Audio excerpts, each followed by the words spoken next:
All right, peace and blessings, peace and blessings. Assalamu alaikum, shalom. Welcome, everybody. All right.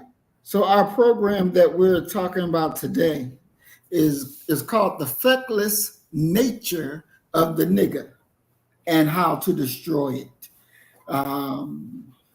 But before we get into that, Doc, as you know, there has been plenty of protests on these college campuses from Emory in Atlanta all the way across to USC in California.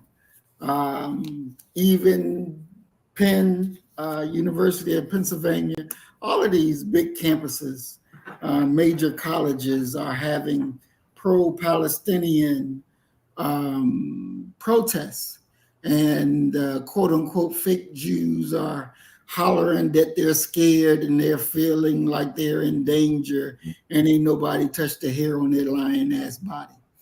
One thing that came up to me, I believe it was Kent State. Kent State was where it was on the roof shooting. No, not that. It wasn't Kent. Kent State was when the police came and was killing. UT Austin.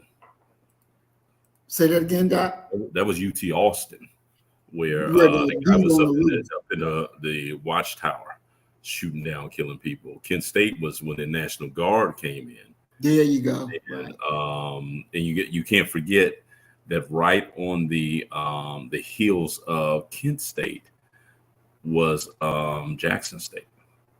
Yeah, Jackson State had within months, if not weeks, of Kent State, they killed some students on Jackson State's campus. And so before we get into the our main topic, the feckless nature of the nigger and how to destroy it, I want us to get into this protest thing. Of course, my daughter's up on USC's campus. She's graduating next month. They ain't gonna be no commencement address at that graduation. Exactly. They canceled the main graduation.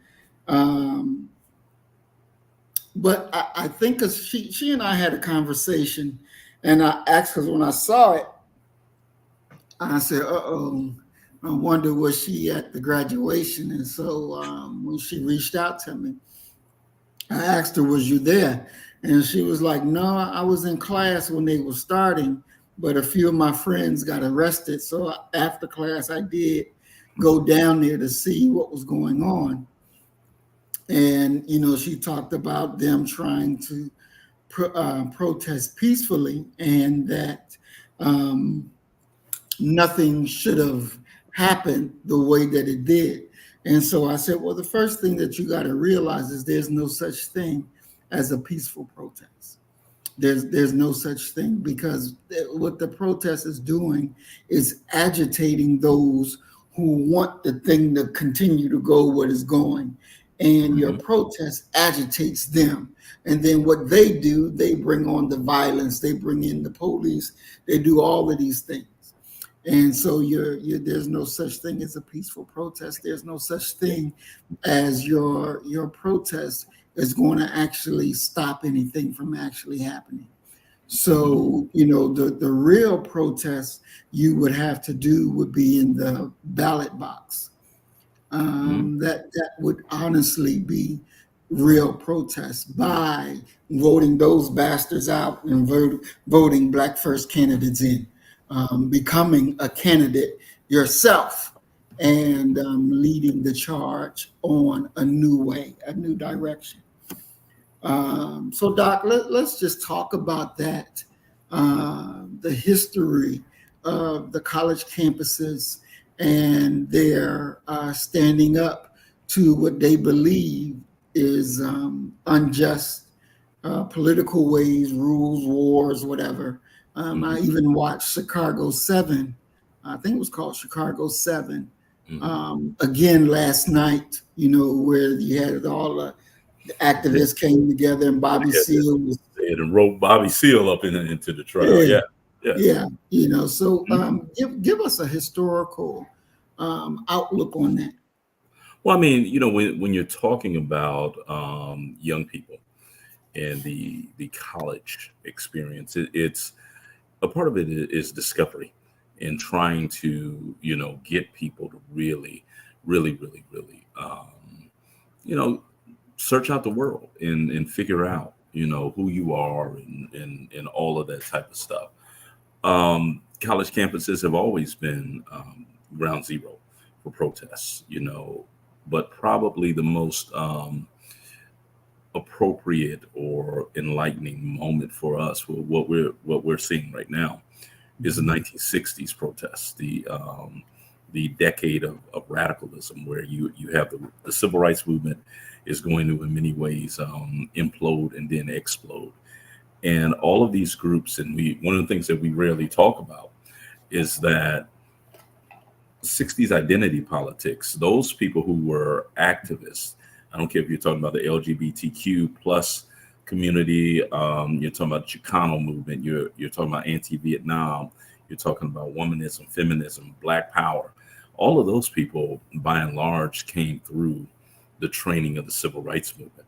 So when the civil rights movement is basically destroyed by Willie Ricks in Greenwood, Mississippi, and people go their own way, because that movement's going towards Black power, these people were on campuses. And so 60s radicalism, it was common for you to have these white boys, their identity politics was anti-Vietnam. And so they were protesting now. They were, because the average age of a soldier, there was a Paul Hardcastle song, I believe that was his name, talked about the average age of a soldier killed in Vietnam is 19. You had women who were agitating for equal standing in regards to the inheritance of things and quote unquote equal rights for women. Black folk doing the same, brown folk doing the same, red folk doing the same, yellow folk doing the same. The young lords, you had a symphony of individuals doing that. So the college campus historically has been ground zero for radicalism. Young people have been foolish enough to believe that they, number one, have something to say, and number two, that they will be heard. And these voices, by and large, are coming from college campuses. The epicenter of 60s radicalism is Cal Berkeley. That's where the radicals were, out in California, especially on the Berkeley campus.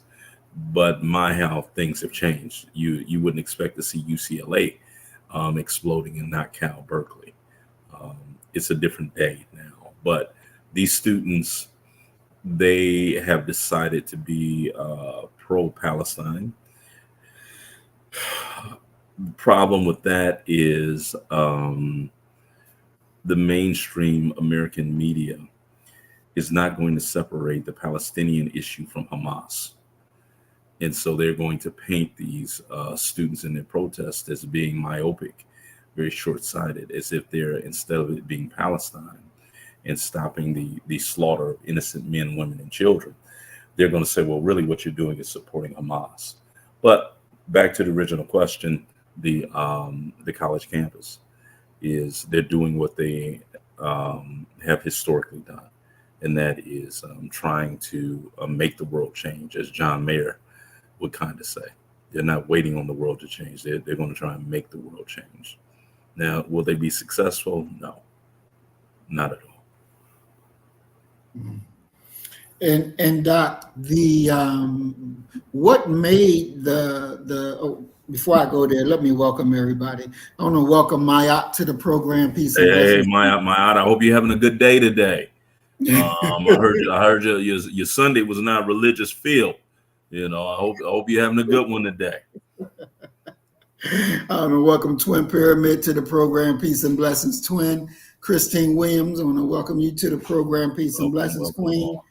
And Earth Angel 1105 Remix. Welcome to the program. Peace and blessings, y'all. We're glad that y'all with us. So, Doc, what was the thing that agitated the police to come to Kent State and to begin shooting the college protesters? Simply that it was a protest going on, and you have to remember that Kent State as well as Jackson State, these National Guardsmen are taxed. They're getting called from here to there. It's not as if they're during this period they're just sitting around. So at Kent State, you had, as they put it, fatigue amongst the National Guardsmen, and someone fired. And once that first shot was fired, then the shooting began. And pretty much the same story with Jackson State. But the interesting thing is that with we remember Kent State, but we don't remember Jackson State. We never talk about the slaughter of Black students at Jackson State.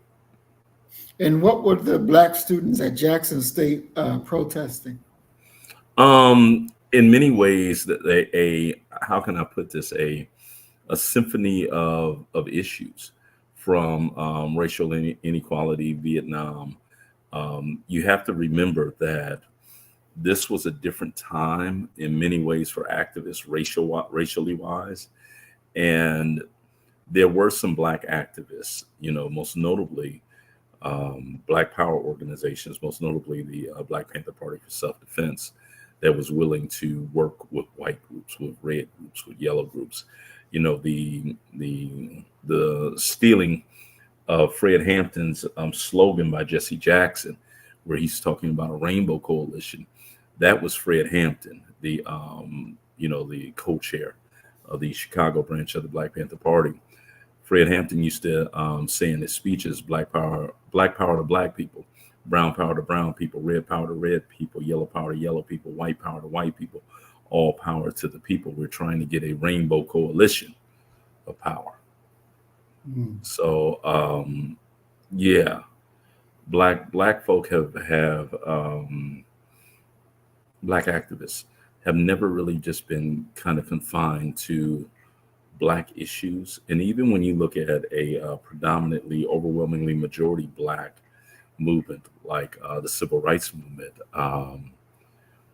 you see Dr. King talking in these broad terms about equality for all men. They're not just trying to, we're, as Khalid Muhammad would say, we're tender-hearted people.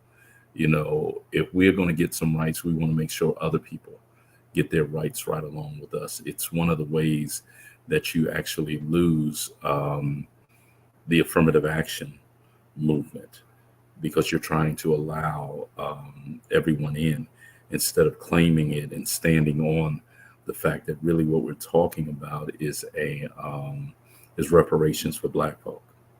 Mm-hmm.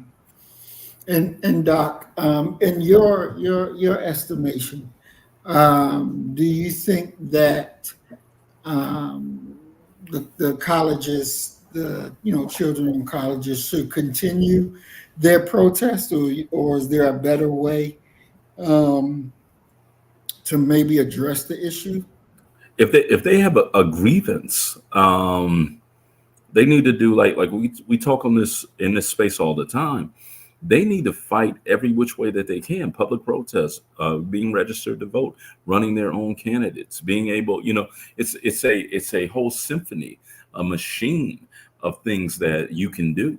And if you have a grievance, you need to be doing each and every one of those things, not sitting around and talking in some smoke-filled room where only you and your friends are going to hear. So yeah, if they have a grievance, yeah, they ought to protest. It's what this nation is predicated upon and rests upon. I believe it was Abraham Lincoln said that the greatest renewal for democracy is protest and rebellion. This is what's going to make America, America, over and over and over and over again. Protests, discord, arguments, debates about these various things. Well, you think, because I when I think about the protests, I don't think that it's a good idea simply because you're going out there being nonviolent with a force that's coming to be violent against you. And when nonviolence meets violence, nonviolence always loses. And I believe that we have lost enough already. So if you don't have that deacons of defense type group there with you to repel violence, then your peaceful protest is going to turn into an ass whooping that you're going to receive, jail time that you're going to receive. And the wisdom of it is at question. What's your thoughts about that? Well, first, I don't believe that nonviolence loses every time violence comes in. If you look at what Dr. King was able to get accomplished, ultimately the 64 Civil Rights Act and the 65 Voting Rights Act, but King was using that as a strategy. His nonviolence was to bait these Southern racists and bigots and political leaders and all the way down to the general citizenry into acting violent, and that tape would be shown to the world. Today, it is different. And I don't think that these students should be slaughtered. Let me say that. And the state apparatus shouldn't be used for that. That's first and foremost. However, the reality of what is most likely to occur is going to be violent. They're going to be arrested. They're going to be expelled. You're going to have all of these consequences that are going to dog them for decades, really for the rest of their working and professional lives.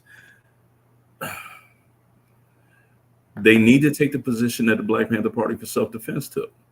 You had the Black Panther Party for Self-Defense, and then you had all these individuals, many of them hearing the last name Shakur, who were the underground.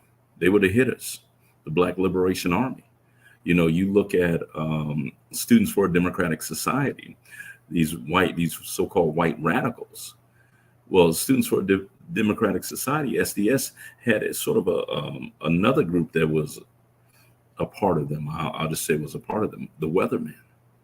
And they, the name, the Weathermen, they getting ready to change the climate of this nation. They are the Weathermen, and they were the hitters. And you didn't know where they were coming from. You didn't know what they were doing. They were a tight, insular group, and they handled what they wanted to handle. So I think that you need to have the ability to issue a very violent response, a frightening response to the establishment. Otherwise, the establishment is going to have a haughty-taughty air of superiority that in every way is only quelled by getting hit in the mouth a couple of times. If they get hit in the mouth a couple of times, then they're going to back off of just doing whatever it is that they feel that they want to and that they should be doing. And So definitely, I agree with that. You have to have, as I was saying, you have to have that other force, because if not, we know the history of these people. We know what they do to people, and they love you being nonviolent because they're going to be a lawnmower cutting grass on your nonviolent ass. And we've been down that road far too long. But it's easier to ask for forgiveness than permission. So they put that on you, and they we killed 31 of them. We'll let the legal system handle this and see what the punishment should be, this and that. Well, that 31 is still dead, and they're going to remain dead. You can't unring a bell. So and the thing is that this is probably the most frightening part for me in dealing with these students, is that many of them may believe that rules and laws exist during war, and that what you're doing, what's being done to them is unconstitutional. You can't do that. And look here, your rules say that you can't. They don't care about that. All is fair in love and war. Mm-hmm. And Exactly. I hope that they understand that these people ain't playing. Mm-hmm. And they will send you to your grave. Mm-hmm. This is not a cutesy thing. This is not a, well, yeah, we went down there to the pro. That's not what this is about. What you're talking about is an attack. When you're talking about attacking Israel, you're talking about militarily removing America's number one location to be able to touch things within the middle, within Northern Africa. I didn't say the Middle East, within Northern Africa. That's serious business right there. You're talking about money. You're talking about oil.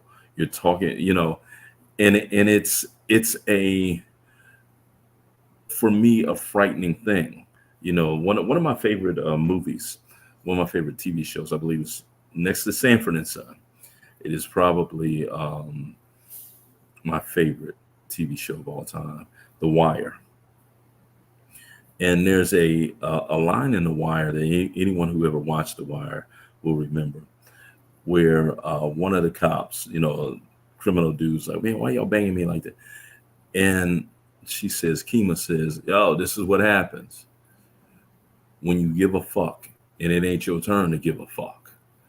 And that's in many ways what we're seeing with especially the young Black activists, that they're going hard for this, yet at the exact same time, their people and themselves more than likely are basting in oppression. They say not a mumbling word for us. Definitely. Take this time to welcome Brother Willie Rivers to the program. Peace and blessings, big bro. We want to welcome Golden Gold to the program. Peace and blessings. We want to welcome Narmer X to the program. Peace and blessings. When we look at this thing, and as Narmer X said, that Palestine isn't even our issue. The Arabs should be dealing with that. One thing is for sure, this issue, they in the Chicago 7, they kept yelling, "The world is watching. The world is watching." And some of the different protests I heard that same chant, "The world is watching. The world is watching." The world is watching don't mean a goddamn thing, because it ain't stopping nobody from doing shit. These bastards gonna do what they gonna do, and they don't give a damn who watching. The fecklessness of the goddamn Arab world is proof positive to what the hell you seeing. And so there are Black Palestinians that are in Palestine that you never get to see. They're there, but they're getting the worst of the worst. If there was a dying order, they would be the ones that's died first. But this movement or this protest of what's going on in Palestine, and then people's rights here in America is being ripped away. At some point, those I would say, that's on the least powerful side of the stick, have to do something, because of the fact that their rights are being eroded right in front of your face. And the more you allow them to take away, the more you're going to lose. When we see police beating up white folks, and they wonder, why is this happening to me?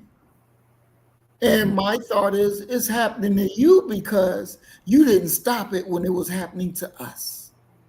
And Mhm. so they got used to whooping our ass. Now you get out of line, they're going to whoop your ass too. Mhm. So you are the fault for all of this Mhm. because you should have stopped it when it was against us. But you allowed it because, oh, they ain't doing nothing but beating them niggas into line. Yeah, Now yeah, you and there, boys, yeah, yeah, and there is a maybe a non-tangible, sometimes tangible benefit that white America has gotten by sitting on the sideline and watching black folk get the shit kicked out of them. But they never want to discuss that. There's a Jane Elliott, the white educator who did the brown-eyed, blue-eyed experiment with her students. She reads this poem where she goes through these different levels. They came for the blacks, but I wasn't black, so I did nothing. They came for the I wasn't Christian, and so I did nothing. They came for the Jews, but I wasn't Jewish, so I did nothing. When they came for me, there was no one left to do anything. And the the pursuit of truth and righteousness is not something, and we can talk about it at even a familial level, at a person by person level. How many people, when they go into a Walmart, take even the moment to look at that board of missing children? Or is it just something that's up on the fucking wall? The thing that would make you look at that is if you had a child that was missing, because that misery and that damage has come directly to your house, to your front step. That's usually when people begin to care about something. Um, in this nation, no one's cared about black suffering, and they benefited from it. They've laughed at it. They mocked us. They, as the boys put it, they looked at us with amused contempt and pity. Well, that train of exploitation, the capitalist exploitation, is never late, and it never goes off the rails. And so once it stops in White Town and rips your asshole apart like it has been doing to everybody else, don't look for anybody to even have the ability to help you, because they've been subdued already. And you sat there and actually helped, if not cheered on, they're subdued. There is, and it's one of the reasons why the labor movement is so weak now, because you're racially divided. definitely.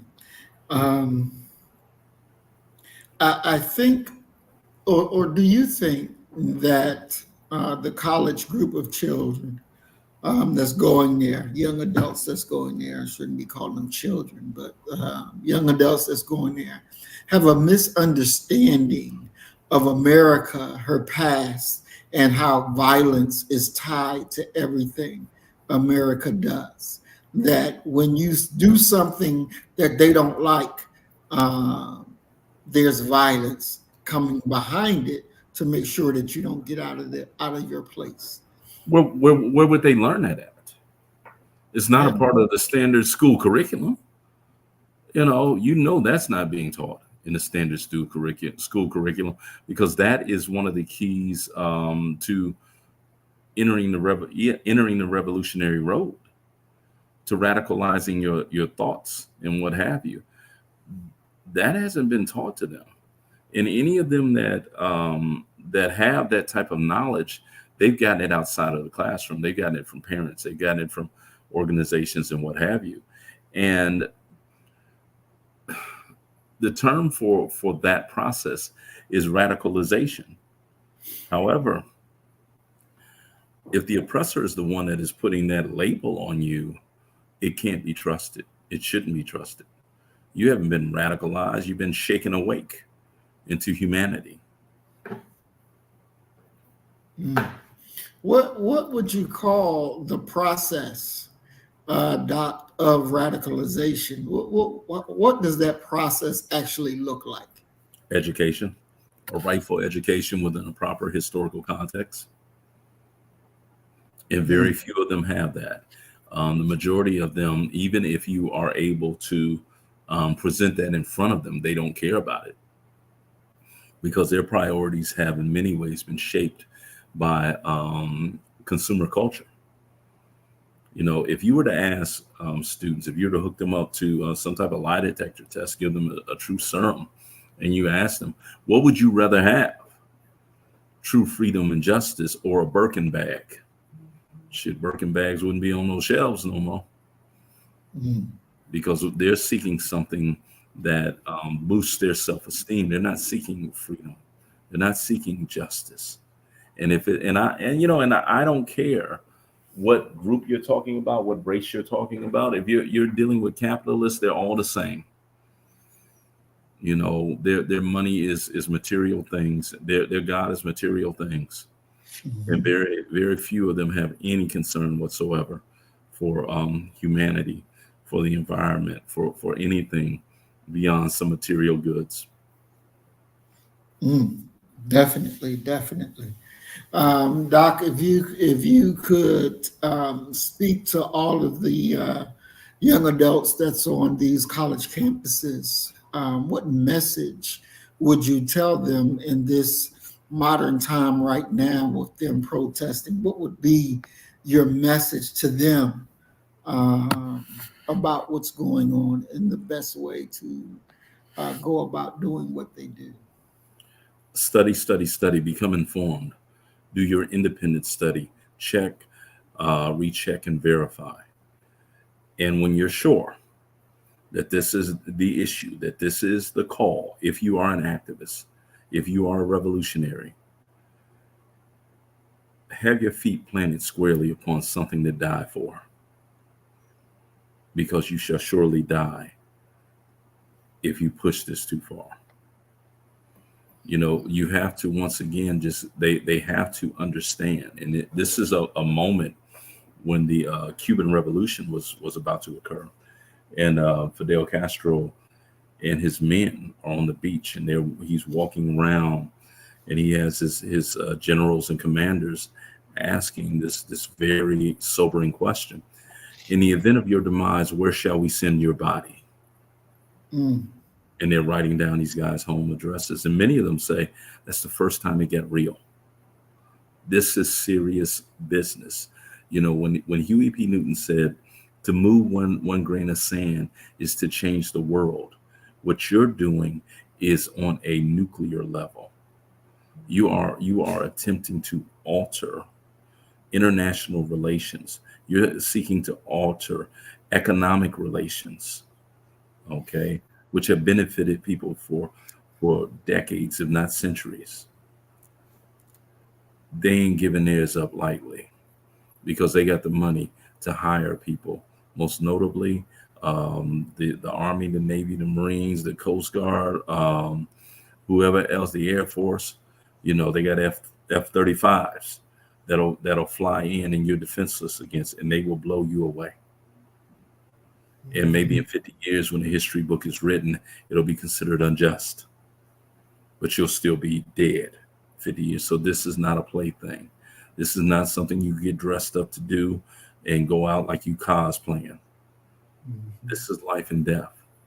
And if history is any indicator, the protesters will be killed. Wow. Excellent, Doc. And, you know, I want to say this because I know, like I said, my daughter is on USC's campus, and, you know, we'll be in California next month for her graduation. And, you know, I raise my children to stand up for what's right. Don't punk out, you know, speak your piece, let it be said. And I know that it probably looks to them kind of crazy because, you know, now dad is telling you stand down, don't do this. If you're going to do this, you're going to do it this way, you know, which is totally opposite of, you know, well, not say totally opposite, but it is a different from the way when they were coming up. It's a nuance. Yeah, it's a nuance. They're older. They should be able to weigh the checks and balances. Is this worth what I'm getting ready to risk for it? Yeah. Definitely. Because, you know, like I told my boy, one of my boys, Jabbar, when I gave him his first caddy. And I was like, now look, you get pulled over by the police. Police want to act foolish. I don't want you to jump. I want you to pick up that phone and you call me and let me do the jumping. And he had this disgusting look on his face when I told him to stand down. It's like, what? What you mean?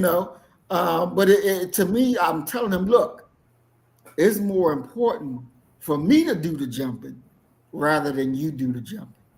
Because if you do the jumping and something happened to you, then it's just going to send me off, and it's not going to be a pretty thing. It's more important that you survive rather I survive. Let me go in and do that. And that I could see that my boy had a problem with that. But I told him, I said, once you get your children and you raise them the right way, when it comes down to the battle time, you're going to think the same thing. You're going to say the same thing to yours, because it would be better for you to die versus them to die fighting this enemy. And that's a hard conversation that Black men, that we have to have, with our children. Doctor, and we know your son. Speak about that too. That hard conversation that we have to have. Well, I mean, the thing is that I don't think that I'm capable of living in a world that my son doesn't exist in, and it's just what it is. I am him, and I can't even imagine that. You know what I'm saying? That he doesn't exist, and the fact that someone who made him not exist is still walking around here. That's a non-negotiable for me. I'm not built that way, because it's time for us to go. And you can consider this God moving some pieces because he wants whoever the offender was to go to hell immediately. That's what's going to happen. There's no, and they don't have to worry about having company when they go, because I'm going to kill everybody that they're associated with. And that's not just talk. I love my son at a level that is religiously devout, and I just can't understand that. So my message to him has always been the same. I need for you to survive. Whatever it is, I need for you to survive, because if you don't survive, I can't survive. And you'll put some stuff in motion that I can't stop. Not psychologically. I just can't stop these things. And I'll tell you, one of the more terse things I've had to say to my son, he ended up wrecking this car that he had. Hit the curb so hard that he literally bent the rim in half. Oh my. Yeah. And mechanic was like, he said, I don't know how this car didn't flip over or explode. He said, you know how fast he had to been going when he hit this? Okay. And I'm not angry. And I just told him, I said, so do you understand if you had died, what that would have done to me? And, he's crying. He said, yeah. I said, well, then, I have no other choice than to say that you must not love me.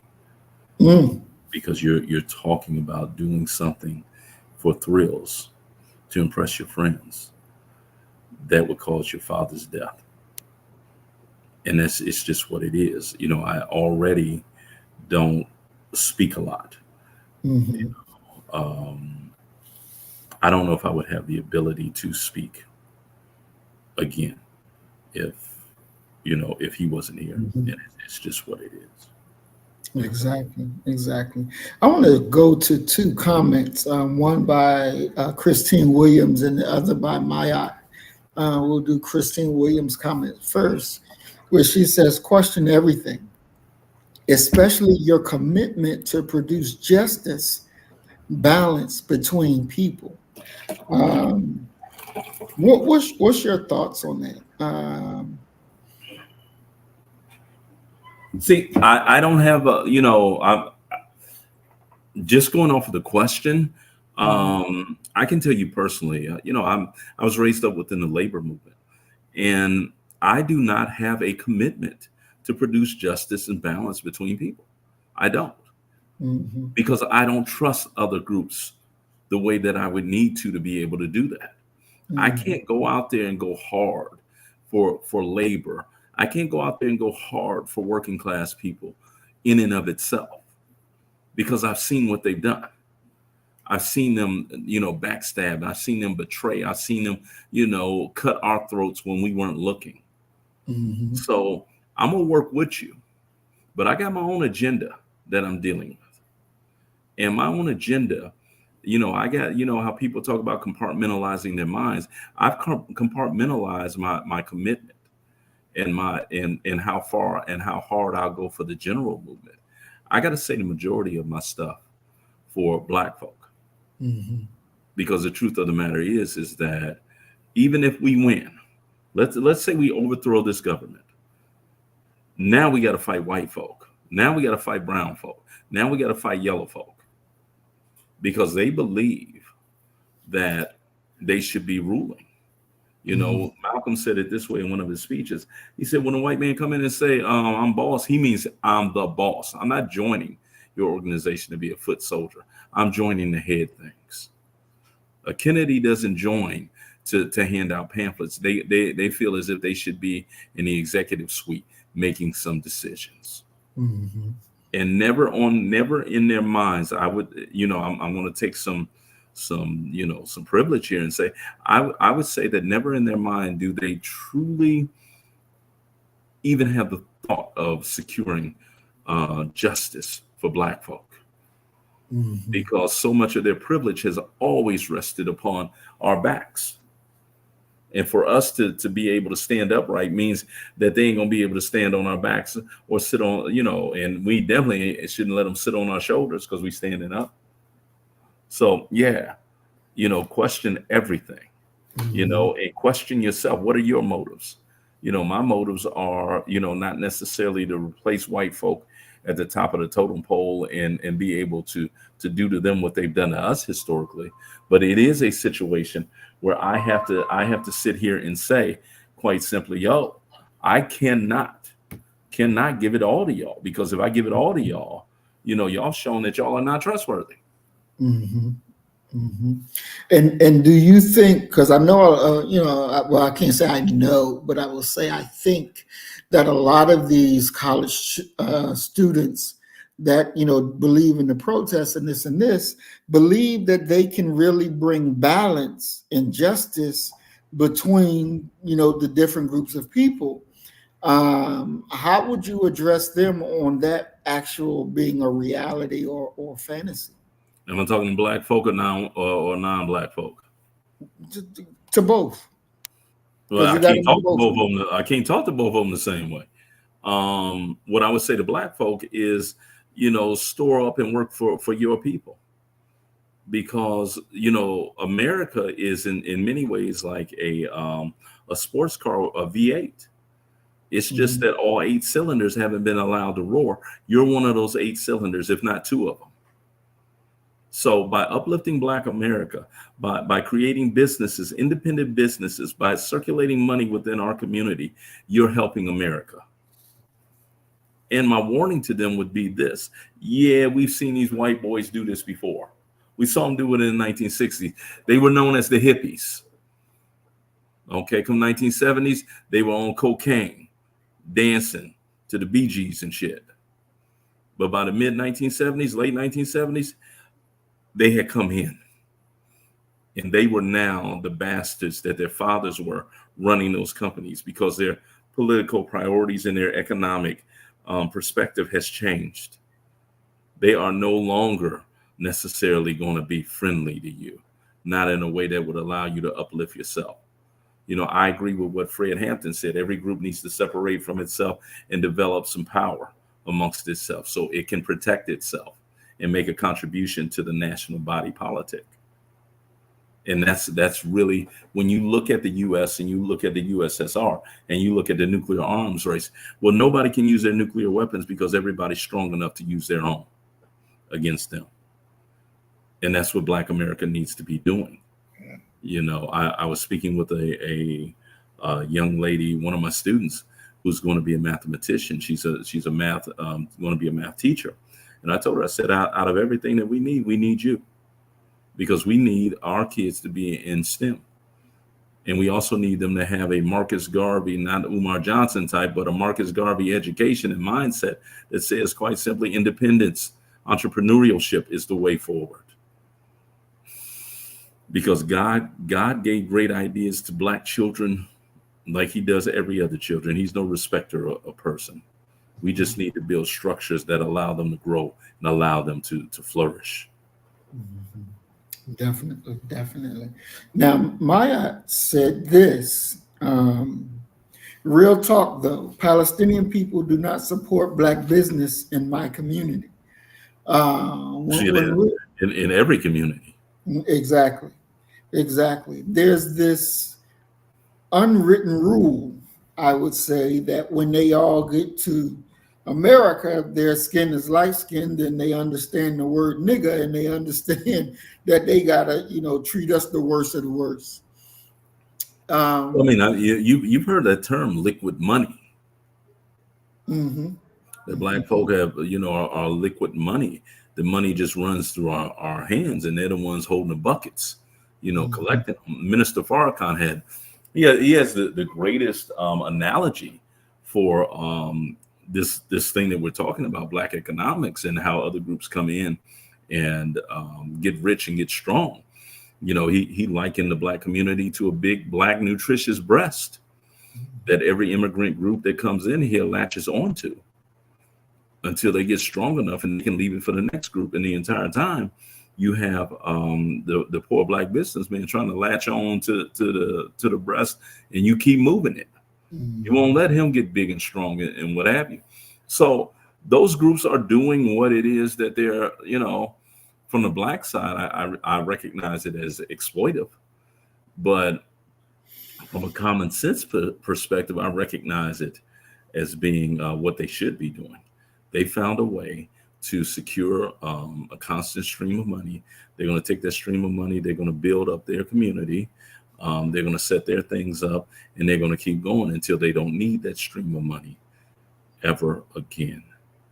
That's basic economics. It's just frustrating that Black folk, in many ways, remind me of Ernest T. Bass. I don't know if you've ever watched Andy Griffith, and you had this character, Ernest T. Bass, who would throw bricks and bottles through windows. But Bass played all day. Martin Lawrence, the character Martin on the Martin Show, would be very similar to Ernest T. Bass. He plays all day. He's not taking anything serious, but everybody around him is taking things serious. That's Black America far too often. But you do have, and this is, when you're Black, it's as if everything is more difficult. But when you're Black and you have a serious mind, you begin to psychologically separate yourself from the clowns of the community. And it's unfortunate because they could be useful because they're part of the mass. But we can't use you around here, acting a fool, dancing and laughing and just having a good time. This is serious business, and Black folk are falling behind. Black folk need to, we need to reorient ourselves all the way down to truly sitting the adults in our community down, and hopefully they're able to sit their children that they're responsible for down and understand the science of mating. That there are many things that are much more important than how small a sister's waist is and how fat her ass is. Mm-hmm. Definitely. Exactly.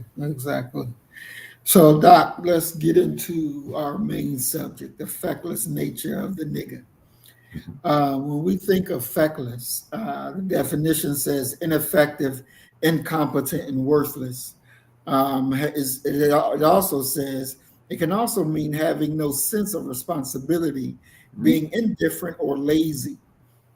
Feckless. So when you hear feckless nigger, feckless nature of the nigger, what comes to your mind? That, many of our people have seen generations of Black suffering, financially, economically, professionally, socially, educationally, and they've in many ways given up. And so nothing really matters. It's as if they have convinced themselves that they have no agency. And so if you have no agency, there's no hope. Nothing that you do even matters. So why not, drink and eat and be merry? Because tomorrow we shall surely die. And that's a hell of a position to be in. But it's a position that I've seen so many of our people in. It reminds me of the Bobby McFerrin hit back in the 90s. I think it was. Don't Don't worry, worry, be be happy. happy.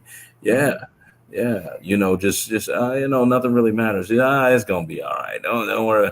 Well, while you're not working at 100%, and that's a sin before God. The gifts that He's given you, you're not doing anything with them. The world is going on, and the world is making plans, and they're executing those plans. And one of the integral parts of that plan is quite simply your fecklessness, that you're not really going to be an obstacle. If I was a conspiracy theorist, I believe that many white teachers were in Black schools to guarantee that they could remove Black children out of the way as an obstacle in competition for scholarships and enrollment positions from their white children. Mhm. Exactly. Doc, what do you believe the beginning steps to take a Black person, male, female, and turn them into a feckless nigger? What would be the beginning steps of such a dastardly thing? What do you think? Having celebrations before before any work has been done. Mm. This idea of Black folk having these grand birthday parties, even for 3, 4, 5-year-old children, Mhm. that really, in many ways, are masquerading for adult parties. Just tell the truth. Y'all want to get together and drink and get high, and this and that turns into a good time. Well, no work has been done. You haven't earned the right to say. What are you celebrating? Mhm. The fact that y'all alive. So I believe that that's the beginning of it. That you're gonna be the good time to party people. And the thing is that I get it why some Black folk need to party. I got family members who are like that.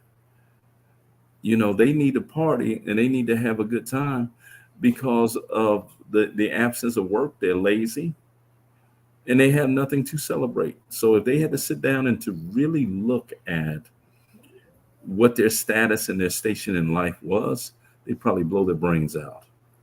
Mm. Definitely. Doc, what is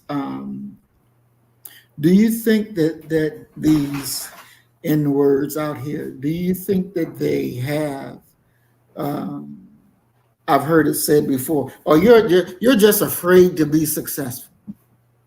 Do you believe that plays a part of the situation and why they are in that way? Or it's really hard to say they because unfortunately they are still a part of us. But Yeah, but see, my thing is that when we're talking about this population, I think it's super important that we go ahead and strain some people out, that we delineate some people. And the truth of the matter is that the majority, and I would argue that probably the vast majority of black men are in the middle class, married, doing what they have to do as grown men. But now we have a very vocal, wild minority of individuals who are the ones that are always on center stage in the spotlight, and they attract the most of the attention because they're always available and they're always acting a fool, especially in a society that everything that you do is caught on camera. Think about how many times have you been caught on cell phone footage doing your job. Anybody taking and nobody's gonna catch you on cell phone footage, leaving your job, getting in your car, going home and doing this show. Okay. There's no, the old news adage of if it bleeds, it leads, should be considered when we're talking about black men, because quite simply, these black males that they are filming, acting a fool, that's not who we are. And so when you're talking about this population, we have to be very, very, very careful about how we talk about them.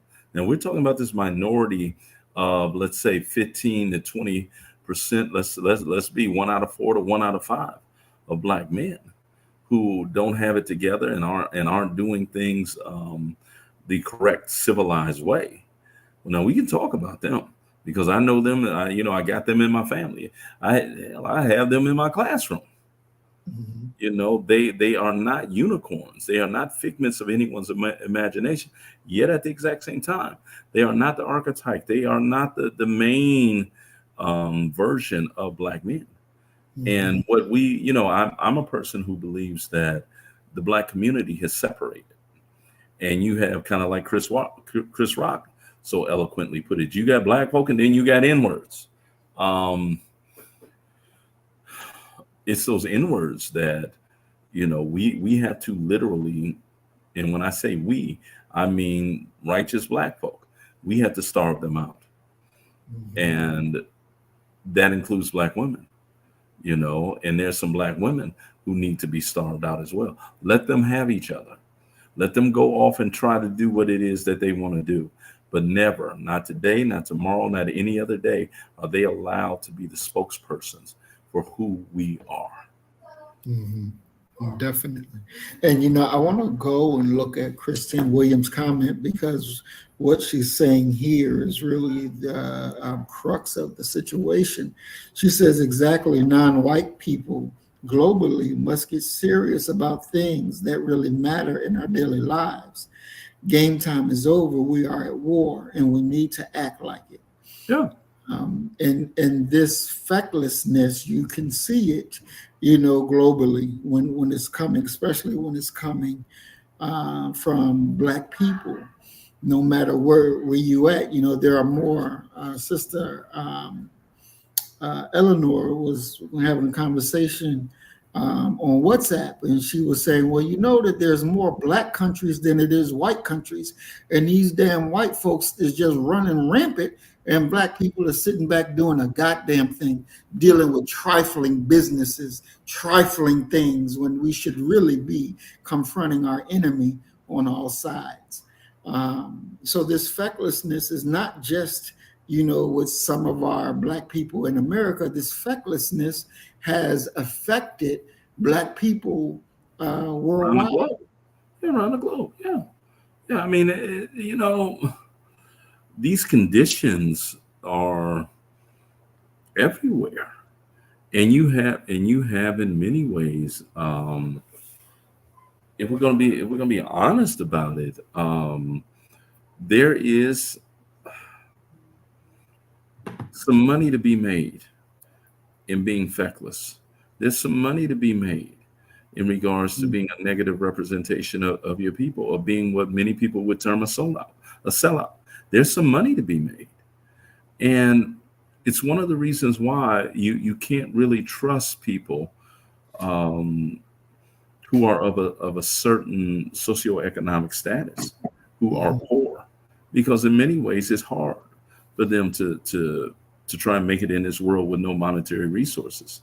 So they began to hem and haw and sell out parts of their soul for financial, for monetary gain. Look at the recent murder of the young sister where the white guy set her car on fire and what had within a community that would have never happened. She would have never been allowed to go out on a date with some strange white dude. Right. Like 20 years her senior. Mm-hmm. When you're talking about the way that our women are loose in regards to feeling as if they can do whatever, and I'm talking about maybe 20% of Black America feeling they can do and say whatever they want to do. Men in the community don't allow that. And if they don't belong up to us and they are not within our community, well, then we're going to just have to kind of, kick them out of the community. So in every way, when you're talking about trying to build a seriousness amongst the people, the adults of that group have to display that. Now, we're not talking about never having moments of frolicking and playing with your children and what have you. But damn it, when it's time for business, it's time for business. Okay, we can play later. And when you see people coming in, and it's what Scripture's talking about when it talks about idolatry. How are you in a Black land, even in a Black neighborhood, where you're the numerical majority, so physical safety is not really a concern, and you allow outsiders to come in and rape, rob, and pillage your community? There's a reason why we have an area right here in Houston called River Oaks. There's a reason why crime is nearly non-existent in River Oaks. Because you go down there, commit a crime, you'd be lucky if you make it to jail, because they're going to handle you right there on the spot. Every community that handles things right there on the spot within their group, you can call it repression, oppression, whatever you want to refer to it as. But those people know the line. They know what is permissible, what is not permissible. If you step out of that line, somebody is going to deal with you immediately. And so that's how you deal with the fecklessness. And in many ways, especially when you're dealing with men, the idea that quite simply says that the old John Smith idea, a man who does not work does not eat. And we need to have similar rules for the women within our community as well. Definitely. When you said that, Doc, that reminded me, and I don't know if Brother Bakari is watching or not, but he had told us one time that down in Atlanta, what the Arabs will do, they get you in their store, they lock that door. Once they lock that door, they pull out their bats and stuff and then start going to work on Black people. And not necessarily that the Black people did anything wrong. They could have, got in a disagreement. So, now you in a disagreement. Well, I'm about to whoop your nigga ass. And they locked that door on him one day. And he pulled out his gun and was like, yeah, you better open that motherfucking door or y'all motherfuckers ain't going to be around.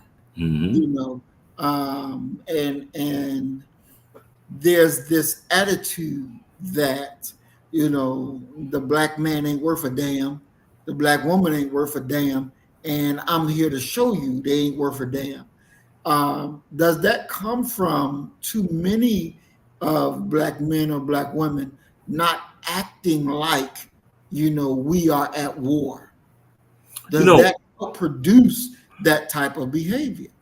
Well, the thing for me, and it's hard to say that, because we would need to have the data of the actions and behaviors of every Black man and every Black woman, and be able to synthesize it and look at it, as if it's some type of sociological experiment. What I think is occurring is that you have, let's say, 25 instances of unsavory behavior coming from Black men and Black women, and they go viral. And what ends up happening is that that becomes a representation of your racial brand. And not only does it become a representation of your racial brand, look at the bonnet thing. It Mm, becomes something that others will adopt and integrate into their lives as well. mhm, I talk about this often.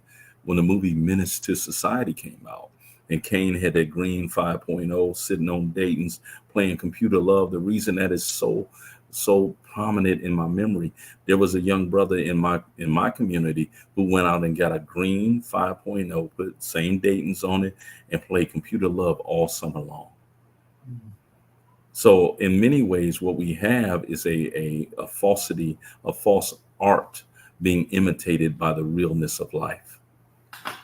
And so it doesn't have to be so many of us doing it, mhm, but there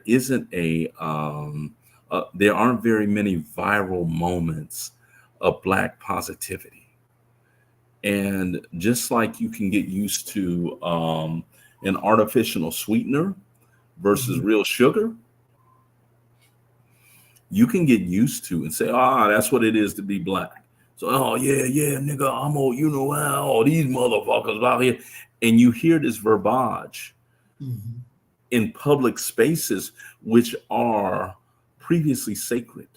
I was talking with somebody. We were talking about how the language in Black barbershops changes the moment that a respectable woman comes in. Mhm. The cursing would stop. The this would stop it, and this is that.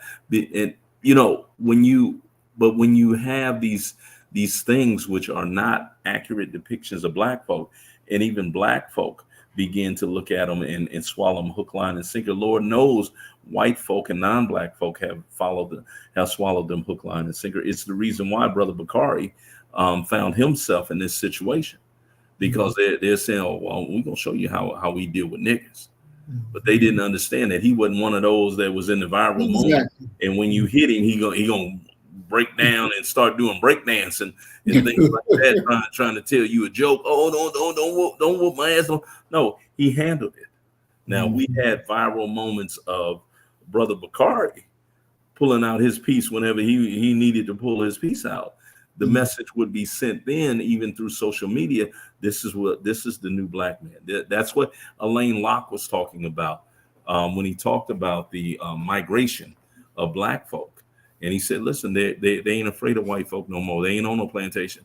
They are the new Negro. We need a movement of new Negroes that are upright, that are staunch, and that will correct not just something that is coming from outside of the community, but more importantly, would deal with things that are inside of the community. That Mhm. you don't have the right to go out here and portray yourself as that way, because race is the tie that bonds. So Mhm. everything that you do negatively is going to affect me and my children in one way or another. Exactly. Exactly. And that definitely has to be the thought. You remember we did the program and I showed the Black girl out there twerking at the Lincoln Memorial and all them white people around looking at the thing.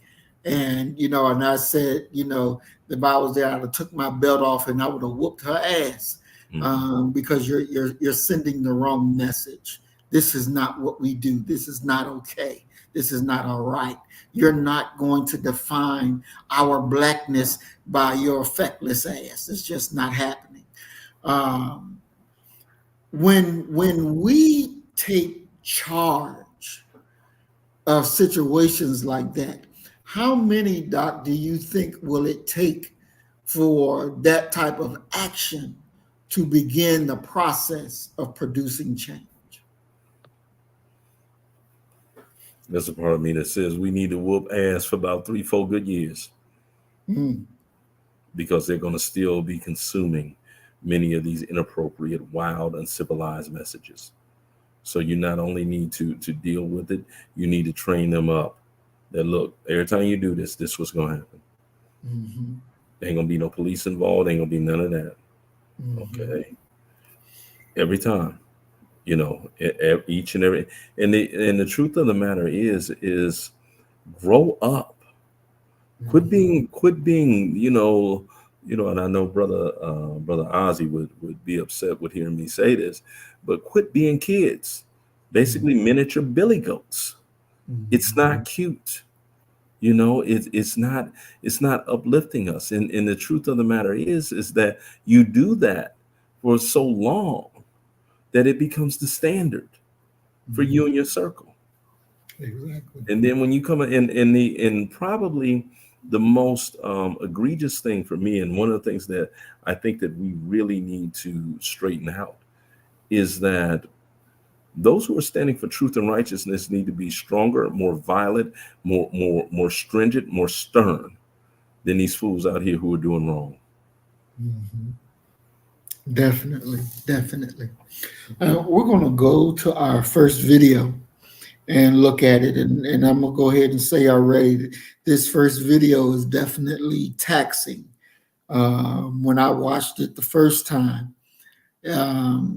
it already had me at a 10 just watching it because of what it does um, to the sister that's in the video.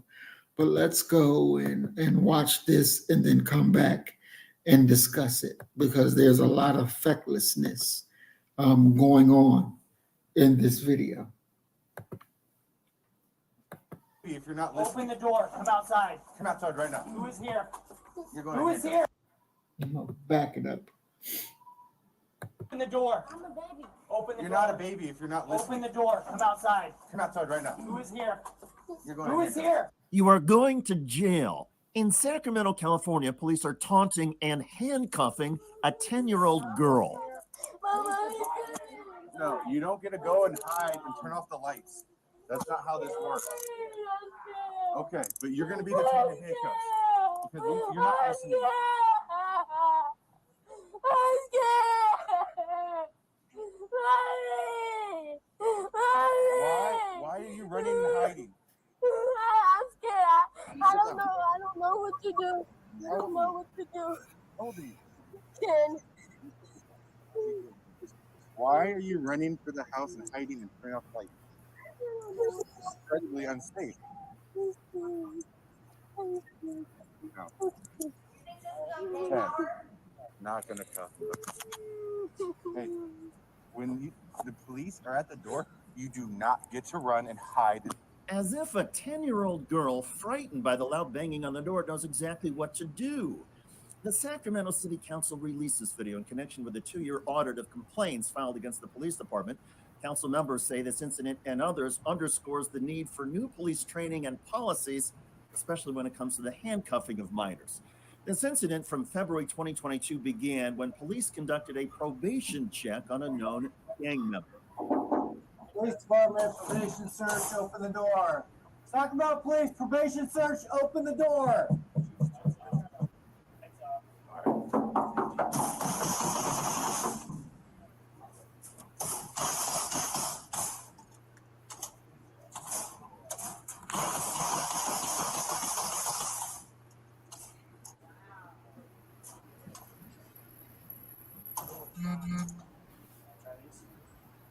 This is not one of those ones that bends in the middle.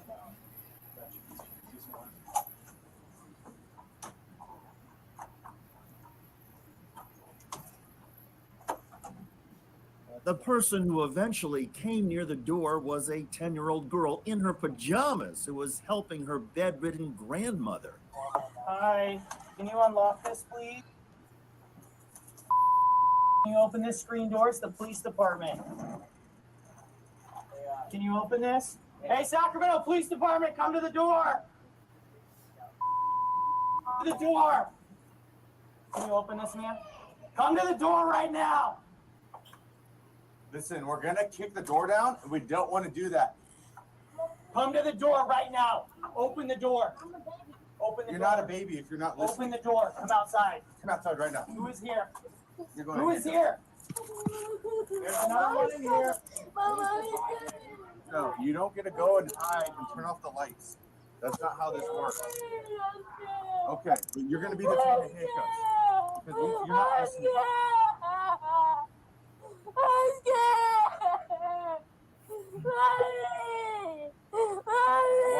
Why are you running and hiding? I'm do. I don't know what to do. How old are you? I'm 10. Let me take this off. I don't need you to do this. Why are you running through the house and hiding and turning off lights?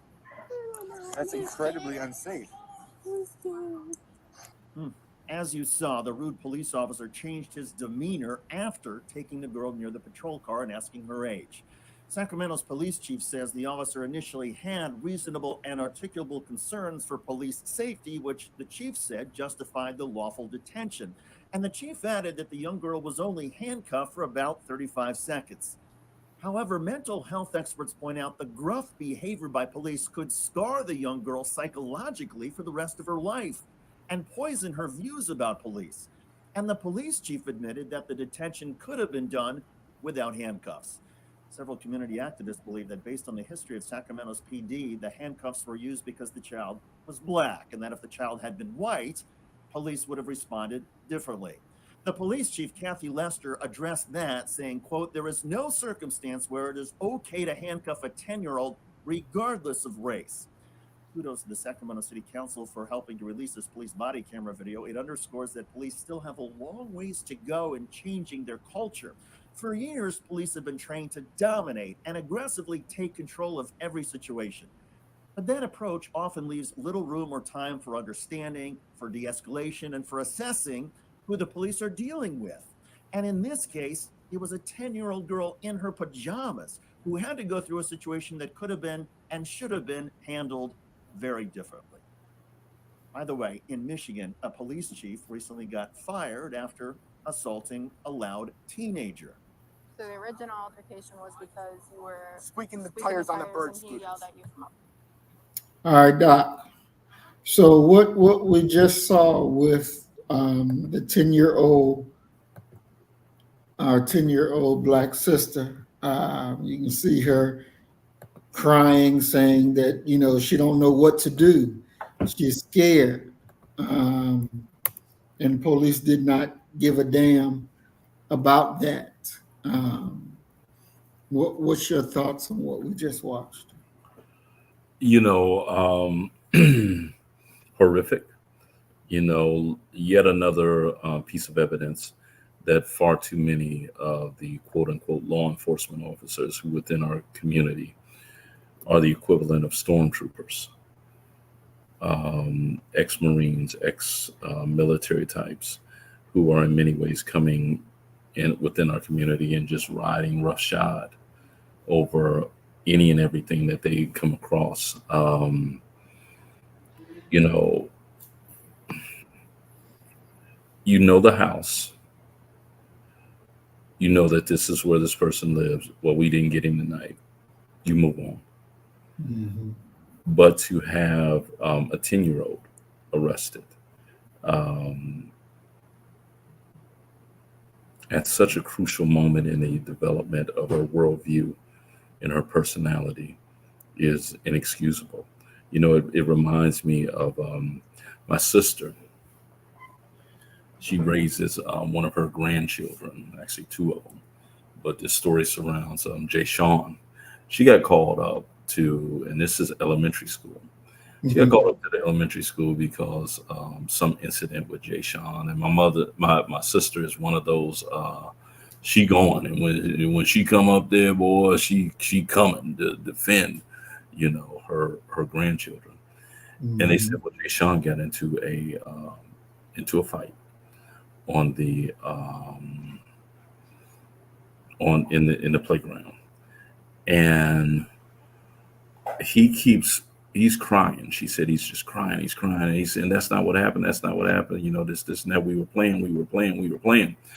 And she said, well, my sister said, well, can y'all let him talk and explain what happened? And what happened was him and his friend, white boy, were playing cops and robbers. Mm-hmm. And so the first time the white boy was the cop, and he chased Jay Sean down, tackled him, and acted like he was arresting him. And then it came time for Jay Sean to be the cop. And Jay Sean chases the white boy down, knocks him down, and begins to whoop his ass. And he said, that's what the police do when they come to our house. Mm.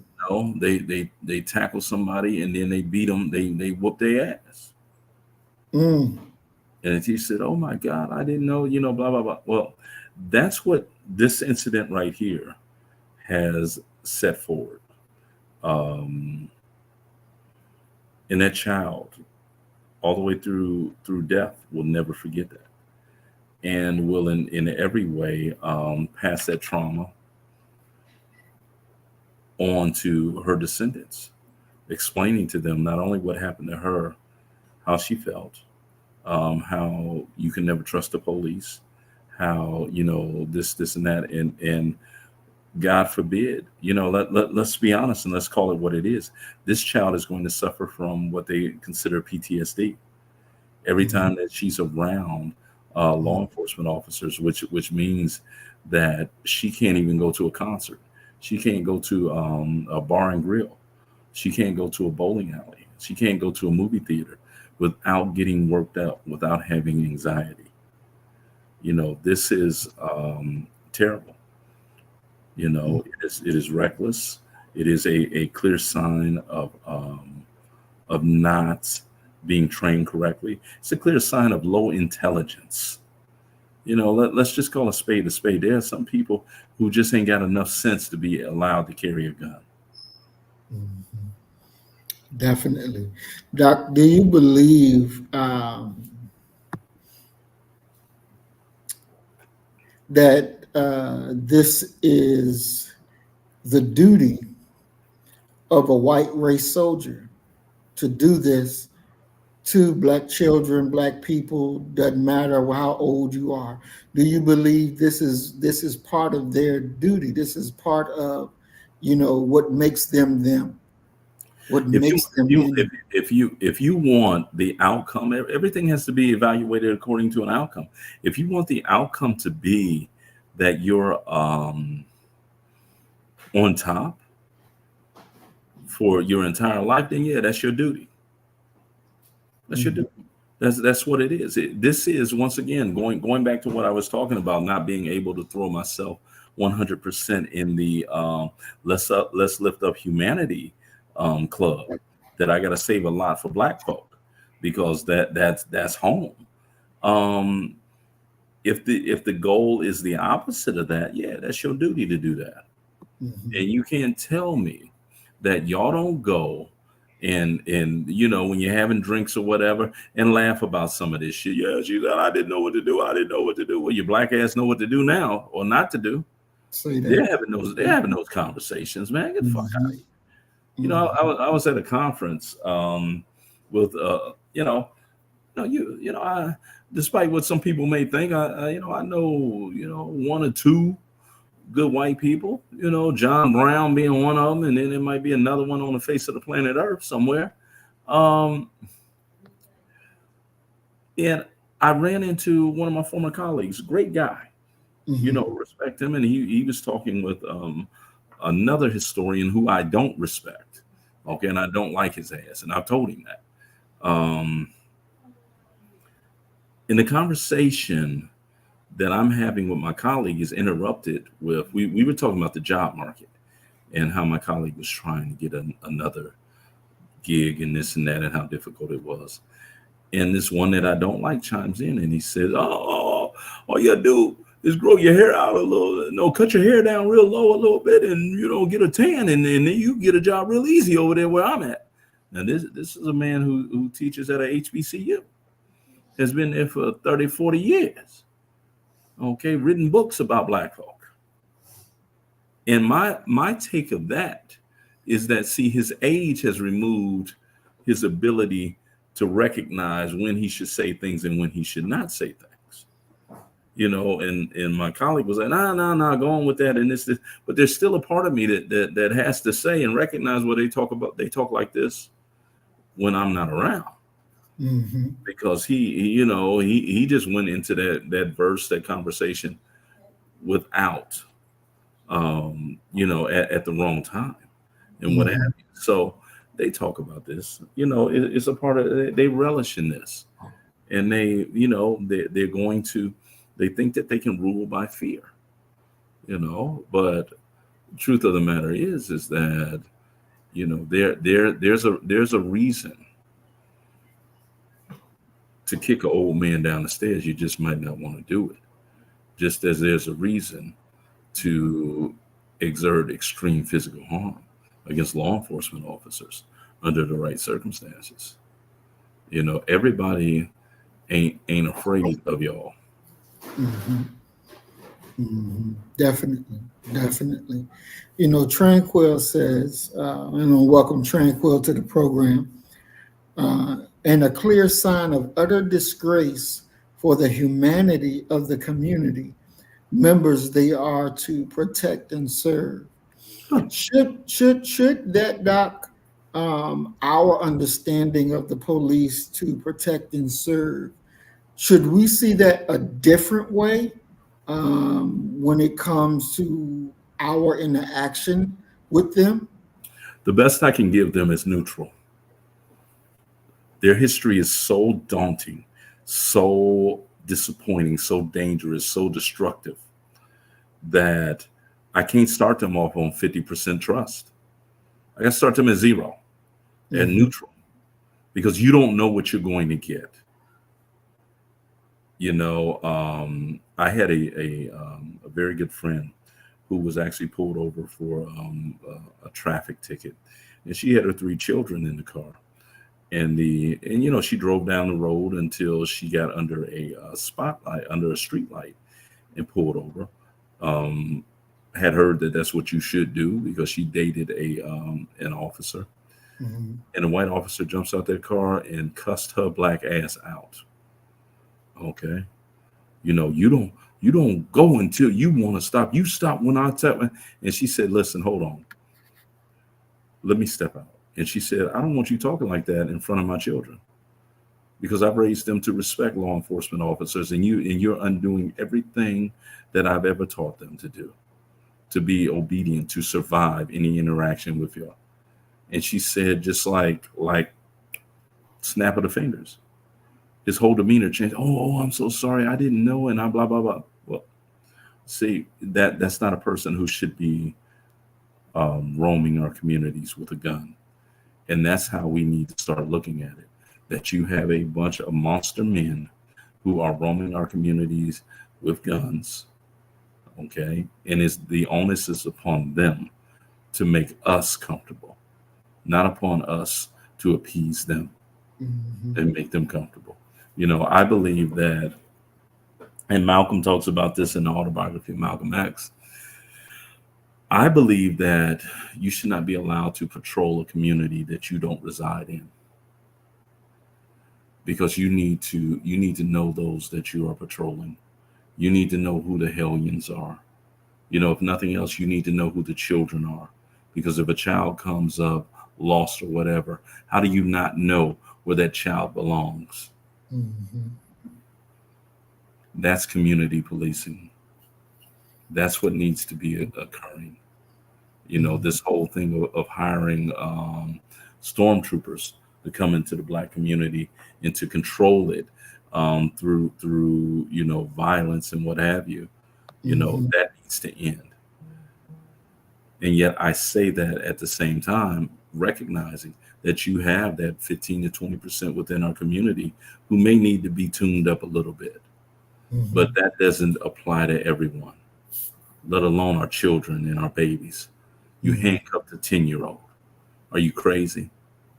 You should have been afraid that you were going to lose your job. If the chief had any common sense, they would have lost their job right there. If the city council had any sense, because that there is a ticking time bomb that will one day explode and cost y'all tens of millions of dollars because they didn't kill somebody. Definitely. And Doc, let me ask you this, since you said that, do you really believe that these police departments really give a damn that their officers are out there killing innocent people? We just had the case where the police officer. I don't believe they give a damn. Not at all. You know, hell, they don't even care about the $1 million lawsuits that they get. It ain't coming out of their pocket. You know, so in many ways, when you're talking about people patrolling a community.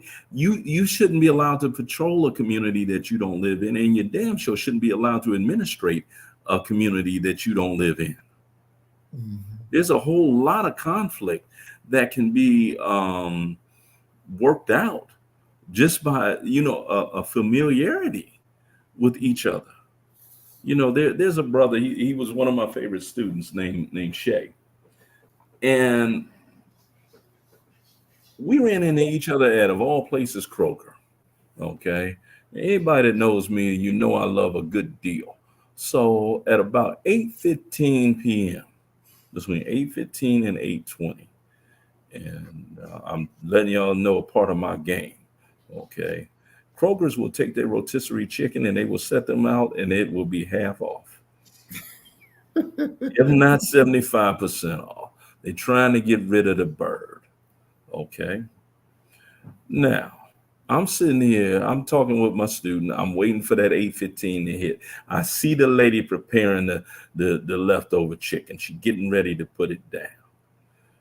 And Shay's cousin, he go over there and grab 3 of the chickens. Now, that means it ain't enough chicken to put on sale now. So I said, hey, bro, put that back. And he immediately goes into, man, who are you to tell me, man, I want some chicken? I said, man, put that damn chicken back. Okay. And he mad. Okay, like, man, this nigga didn't check me. Who you think you are? And Shay was like, he said, yo, calm down, man, calm down. No, man, I want some chicken. He waiting on, he gonna take all the chicken. If I put him there, he gonna take them, which would have partially been true. Okay. But if Shay hadn't been there, then that brother might have we might have, had a nigga moment. Kroger's fighting over some rotisserie chicken. Okay. But because we have somebody that knows both of us, he able to say, hey, I know both of y'all lightweight crazy. Okay, how come you want? I said, man, you put the chicken back, they're gonna put it on sale for 50%. And he says to me, why'd you say that in the beginning? I can't say it in the beginning because they gonna know that I didn't time when they put the chicken out. Okay? These types of things, and everybody knows that you've seen something ridiculous being done by somebody that you know, and you was able to go over there and talk to them. Hey, man, come on now. What we need to have we need some comfort amongst Black folk, but we also need some comfort coming from the police. They need to not come into our midst and be totally frightened. They need to know who we are, and we need to know who they are. And if that means that that you're gonna have to hire some Black folk, okay, to go ahead and patrol the Black community because that's who lives there, then so be it.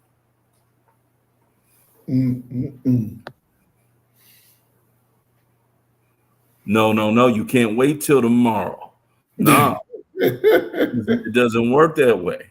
You got to get it at 8:15, 8:20. If you wait, then it's gonna all be gone. Ain't gonna be none over there tomorrow. And I ain't gonna be over there tomorrow. I'm not driving by Kroger's at 6 in the morning to get some chicken. No, I want mine at night.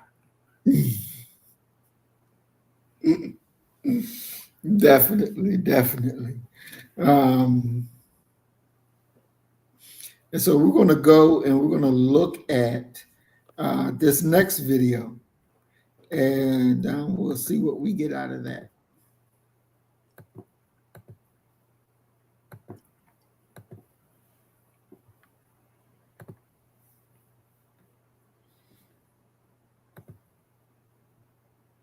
Again tonight with new information on a News Channel 5 investigation that made news around the country. It involved the death of a man inside the Marshall County Jail last year. Body cam video showed officers on the man's back for several minutes, even after he begged for breath. Tonight, our investigation raises new questions about one of those officers involved. Weeks earlier, that officer was suspended for putting a 10-year-old girl in handcuffs.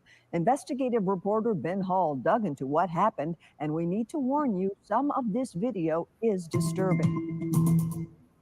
Your tears are not going to sway me one way or the other. Last April, Lewisburg police officer Christopher Stallings responded to a domestic assault call involving an unruly 10-year-old girl. I'm sorry, sir. What's the Give me matter? a hug and a kiss. I won't do it again. The girl, whose face has been hidden, apologized repeatedly for hitting her mom. But Stallings wrote in his police report that he wanted to give her tough love because he had been to the apartment before. You better be glad that these are your parents, because you come at me that way, you walking away with a busted head. Despite the girl's apologies, body cam video from another officer shows Stallings continued to berate her as she sat on her couch. I'd have done busted you up. I'm old school police, and I'm an old school parent. I'd have done busted you up. It was like he was having a bad night, and he took it out on my child. The girl's mom initially called police, but said she and her husband felt helpless as Stallings escalated the situation. Why didn't you step in and say, stop this? I was scared. I was scared myself. How aggressive he was, I felt like if I said something, he would just find a reason to put me in jail. I won't do it again. I'm sorry. Come back to that. I'm sorry, no. The family was stunned when Stallings then decided to handcuff the girl, even though he'd already worked out a plan to send her to her grandmother's for the night. Turn around, put your hands behind your back. I'll listen. Turn around and put your hands behind your back. Dad, I'll listen. If I have to reach and grab you, it's going to be a bad day for everybody. Stand back up. I don't want to go to jail. Stand up. I don't want to go to jail. Just Stand tase up. me. Tase me, please. It's heartbreaking. It's heartbreaking. He was terrified. You know, she's only 10. I'm sorry. The girl flopped on the couch and kicked her feet as Stallings tried to cuff her. That's assault on officer. In the disturbing struggle, the girl calls for her dad and promises again to listen. You kick me again, it's going to be a bad damn day for you. You got me. I'm not your mom and daddy. I'll bust your little head. He finally gets the cuffs on, but says this before she walks to her grandmother's car. You want to fight like a grown woman? I will treat you like a grown woman, which means I will bust your head. Do you understand? Yes, sir. Get her shoes on her before I lose my temper. The Lewisburg Police Department suspended Officer Stallings for 2 days, finding that he engaged in a verbal argument with a 10-year-old, used language that was inappropriate, and escalated the situation. Where are you? Where? Just 3 weeks later, he was the first Lewisburg police officer to respond to a call at the Marshall County Jail involving William Jeanette, who was detoxing and refused to get into a restraint chair. Stay down, you stupid son of a...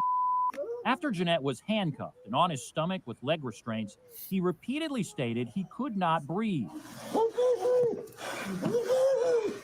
A video from that night showed Stallings appeared to stay on Jeanette's back. In response to a civil lawsuit, Stallings' attorney stated Mr. Jeanette's drug abuse caused him to behave erratically, dangerously, and that all force deployed was lawful and reasonable under the circumstances. Jeanette's last words were, "I'm good." Stallings responded this way.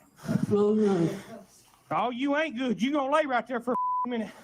The autopsy listed asphyxia as a contributory cause of death and stated that the manner of death was a homicide. The day after Jeanette's death, Stallings and another police officer were put on administrative leave with pay. The next week, Stallings resigned, writing, "Because of unforeseen circumstances, employment with the department is no longer possible." To me, y'all were a blessing coming out here because it was like this happened a long time ago and nobody even paid attention to it. Like, it didn't even matter. The Stacys say they saw obvious warning signs when Stallings dealt with their daughter. They're just glad it's finally coming to light more than a year after it happened.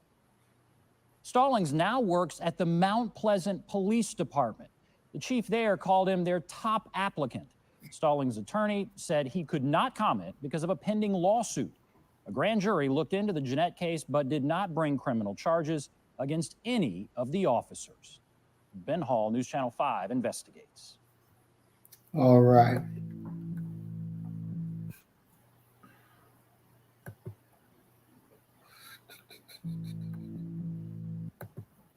professors arrested, students. All right, Doc. As you see there, and this is like Mayat said, this is what really got me when the 10-year-old girl said, "Tase me, please." Mm-hmm. You know, what's your thoughts? You know, that train it never misses a stop. You know, and that's one of the things that people really truly have to understand, that when you allow lawlessness to occur amongst law enforcement officers, simply because and your sort of most persuasive element in regards to turning your head the other way is that it's occurring to people, to Black people. Oh, they're going to make a visit at your house too. And when they make a visit at your house too, you're going to get the exact same nothing that Black folk got, because you should have been standing on the side of truth and righteousness from the very beginning. You know, and it's just a shame from, you know, a young girl basically saying, listen, just tase me. Just tase me. Just, you know, just get it over, tase me. I'll do anything except for going to prison. This is going to be something that, if they're in that house fighting already, there's already some things going on psychologically, emotionally. Okay. This is going to be the cherry on top. And when they look up in 20 years, God forbid, she a meth addict, and they're trying to figure out why she does the things that she does. Well, that's an important part of it as to why she's wilding out, what we just saw. You know, now as if they will draw the connections or not, and then and the fact that the officer, I'm definitely not surprised that the officer went from one agency to the next agency. You know, even in education, we refer to that as passing the trash. You give a person a sterling letter of recommendation, what have you, let them go somewhere else with the problems that they're presenting and what have you. And of course, a big part of that world, just like every other world, I would imagine, a part of the employment world is predicated upon who can put a call in for you. Will you go quietly if I can get you a job over at so-and-so? Mm-hmm. And so he called his friend, his buddy, and said, just take this fool. Mm-hmm. Definitely. Doc, when you have a situation like that with that cop, he would have done the same thing if the people were Black or white, didn't matter. He would have did worse. Mm. It did worse if they were Black. Mm-hmm. At least when dealing with that white family, I guarantee you that reminded him of his own familial situation. That was like deja vu for him. Okay, he's been there before, either as a cop and probably most certainly as a child. He's seen that before. Mm-hmm. And his lack of crisis management training shows through in an incredible way. In an absolutely incredible way. They should be frightened to have a monster like that in their midst. Mm. So, Doc, Christine Williams asked you, would you call that a psychopath or a sociopath? What would you call it? I would refer to him as a psychopath that was constructed through socialization within his family and also within the police academy and amongst his fellow officers. You don't arrive there without some prodding and some socialization, and let's just call it what it is, some grooming. He's one of the good old boys. And in many ways, what he's done is shown those others that were standing around there how it's done. Mm-hmm. And they're going to be abusers too, to one level or another. And Doc, do you believe that the right way to fix that situation is to discipline every officer that was there? If you was the police chief, every officer needed to be fired, number one, and we need a national database that they can put a code in that says this is a non-hire for psychological reasons. So you can't run and go somewhere else. If you start doing that and they have some skin in the game that they're going to lose because of this fool over here, you'll see them interceding. You'll see them stepping in and saying, no. What are you doing? What are you doing? Because they got something to lose. Right now, they have nothing to lose. Hell, they're due for a promotion because now that he's out the way, they're going to move one tier and one level up. So do you think that this quote unquote qualified immunity that police have, would you recommend that to be gone, or do you think that's actually a good thing? It should be gone. Hell, I ain't got no qualified immunity. And I deal with the same population. How you get a qualified immunity? No, you know, it's that level of thinking that is leading us to where we're at right now, having a U.S. president, a former U.S. president, talking about, oh, I should be able to do whatever I want to do, and it shouldn't be illegal. If I want to order the assassination of another leader on TV and SEAL Team 6 goes over there and does it, I shouldn't be held for responsible for anything. There's no difference in those two things. You know, one thing that, you know, one of the greatest quotes that's ever been said is quite simply, absolute power corrupts absolutely. And so when you give these people absolute power, they're corrupt. You know, we have to, I mean, come on, let's be honest. We have to remember that we're all human. We're all human. And we were all born in sin, and we all lean towards sin. And so when you have a situation where you're allowed to do anything that you want to do, all of your impulses, all of your thoughts, oh, you're on your way. You should be on your way to jail. Do you believe this qualified immunity? And I don't know when it came into existence or anything like that, but knowing the history of the police department, do you think that because they were first the slave catchers, do you think that the thinking was, okay, you're going to go out there, you're going to do what you do to these black folks, you're going to need some protection from the liberals who may start crying that you're doing this stuff to the blackies?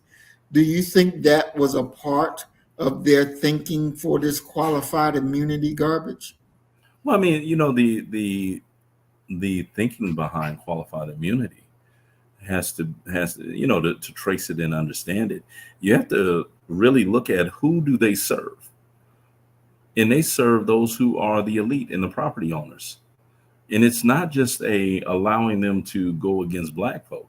It's also against non-elite white folk, non-elite brown, red, and yellow folk. They can get it too. If they get in the way, they gonna get it too. And so when you're talking about who do you serve, and we have to remember, you know, Huey P. Newton talks about this in his book, Revolutionary Suicide. Huey says that when he was arrested and he was incarcerated, that he recognized that these COs and these cops that he had dealt with, they weren't bad people. They were merely working class people who were trying to maintain a check. And they were willing to do whatever the powers that be wanted them to do to ensure that they got a check. They are the foot soldiers. They are the local army for the power brokers within that community, within that state. And so it really serves more than even the officers themselves. It serves the elite, those that they serve, at whose behest they serve. It provides them an even more effective police force, because there's nothing that you can do against them. And you know, the idea of qualified immunity, any idea that is not working for the people should be changed by the people. But when you integrate this idea and you introduce this idea of race, gender, class, all of these different things into it, you begin to get infighting amongst these people.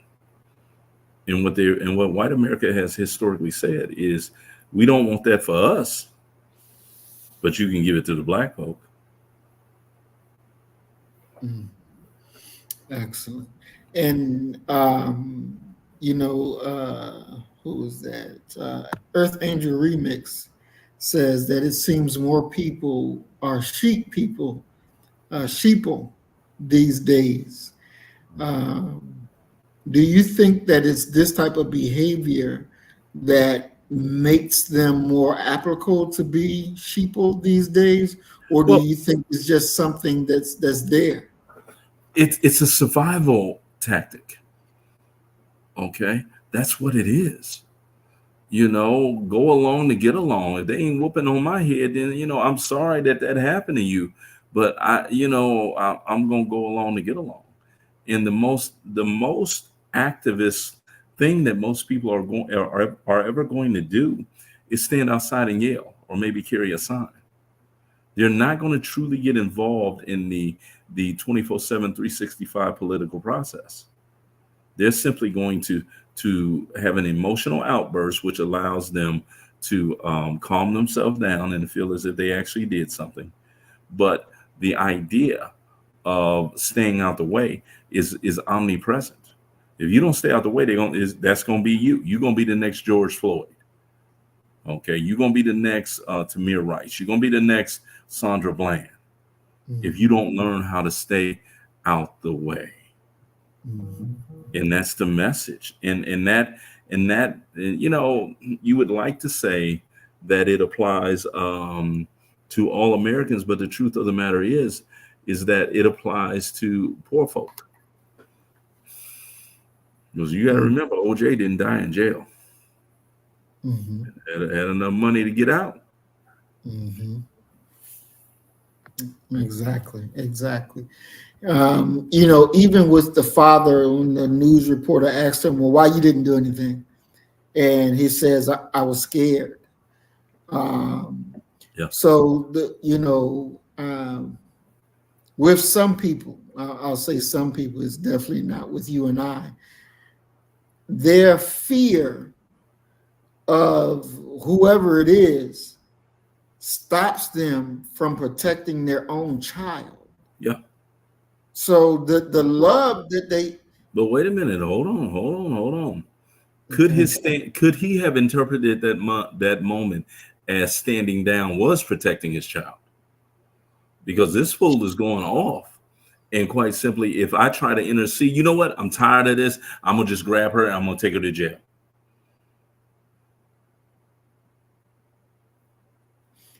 I think any responsible father, first of all, would never call them.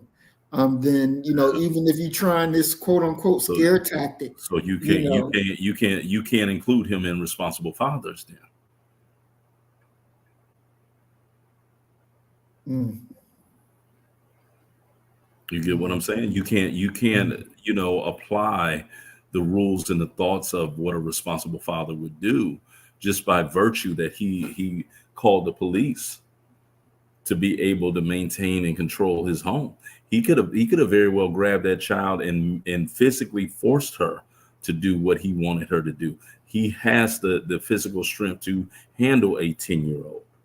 He could have grabbed her, threw her in that car, and drove her to the grandmother's and said, this is your new residence until there are a lot of things. So he's not, we can't judge him by responsible fatherhood. We can't judge him by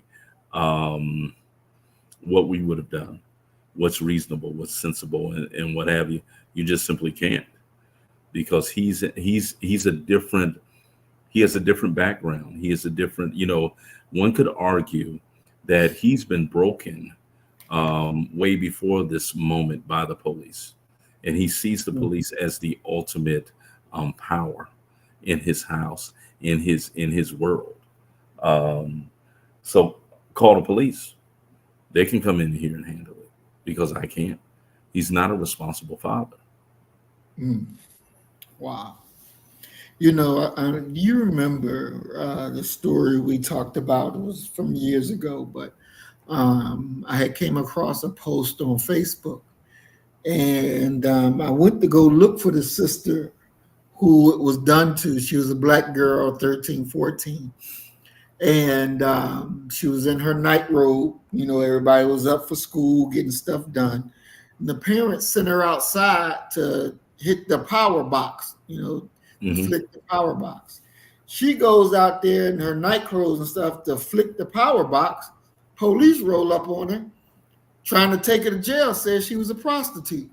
Yeah. You know, the police, you know, the parents on the inside, like, well, where the hell is this girl that was taking her so long? They go outside to investigate. She getting her ass whooped by the police, and they standing there. They standing there watching her daughter get her ass whooped, and talking about she ain't no prostitute. Leave her alone. Leave her alone. Now, with this case of being blacks who watched, that case being white, same damn thing, and you know the parents should have jumped in there to whoop the police ass, but they didn't. They watched them take their daughter down to fucking jail. Is there a lack of love for their children? That's the first question. And your understanding of that. Do the parents have a lack of love for their child? I don't believe that it's a lack of love.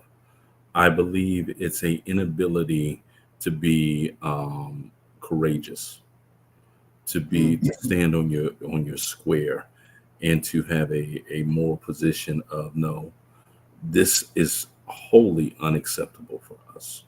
We can't do this. It's not necessarily a lack of love. I mean, the thing is like how, you know, there's some people who could chastise me and you by what we've taught our children about how to behave during a police stop. You know, hell, even our children would chastise us about that. They would say, no, why don't you teach your kids to go out like soldiers? And, you know, and this, but as fathers, at the bottom line, as responsible fathers, the bottom line, the ultimate goal is what? The ultimate goal is to prevent them from going out. And we'll do whatever we have to do to prevent that from occurring. And so when you have people who have been terrorized by you know, Tupac Amaru Shakur referred to him as this. He said the OPD and the LAPD are the biggest gangs in the world. You know, that's a roving gang, coordinated with the law on its side. When you lived under that situation for so long, people begin to tailor and come up with survival strategies for, if this occurs, I would do this. I want you to do that. And then there's that other thing of when the ball is thrown up and the whistle is blown and the game is started, some people freeze. And what they said that they would do, they don't do. Especially in the moment. You know, as a former soldier, I mean, being in combat, you know, I'm sure it wasn't uncommon for some soldiers, at least initially, to freeze up and not fire. And then when they snap back, you know, okay, well, they're trying to kill me, so I'm gonna have to, you know, you don't know how you're gonna react until you get there. Well, you know, Doc, they say that a mother's love for their children. You have stories where, you know, a bear snatched the mother's child and she went hollering and screaming after the bear to retrieve her child. And the bear drops the child and keep on running. What happened to that quote unquote mother's love then? If love is the strongest force, what happened to it because it didn't show up? But everybody doesn't have that. Everybody's not born with just, you know, we talk about this. Everybody's not born with a revolutionary heart. You know, we do a lot of jumping over gaps especially when we're talking about women and we're talking about mothers. I mean, you look at the divorce courts, you know, it's almost taken for granted. Well, the mother's the better parent, maternal instincts, all of that type of stuff. You got some women who produce children, and hell, they ain't got a maternal bone in their body. Everybody's not born, not everybody doesn't have the same. That doesn't mean that there aren't some people who wouldn't run out after that bear, but there are some people who, when the police get their children, they simply stand there and they say, okay, well, let's move to the next stage, which is how do we deal with this legally and get them out?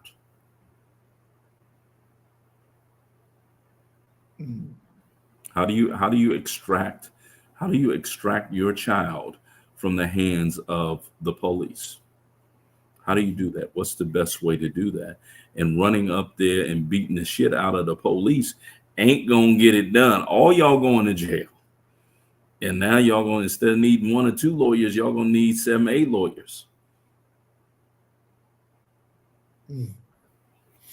But Doc, sometimes I think sometimes that, I think in a situation like that, if I'd have walked, first of all, I wouldn't have sent my child outside in their pajamas anyway. But if that was the case, if I walked up and my child is getting their ass whooped by the police, automatically I'm jumping in there and I'm about to whoop that police ass. I don't give a damn what it is. You don't put your hands on my child.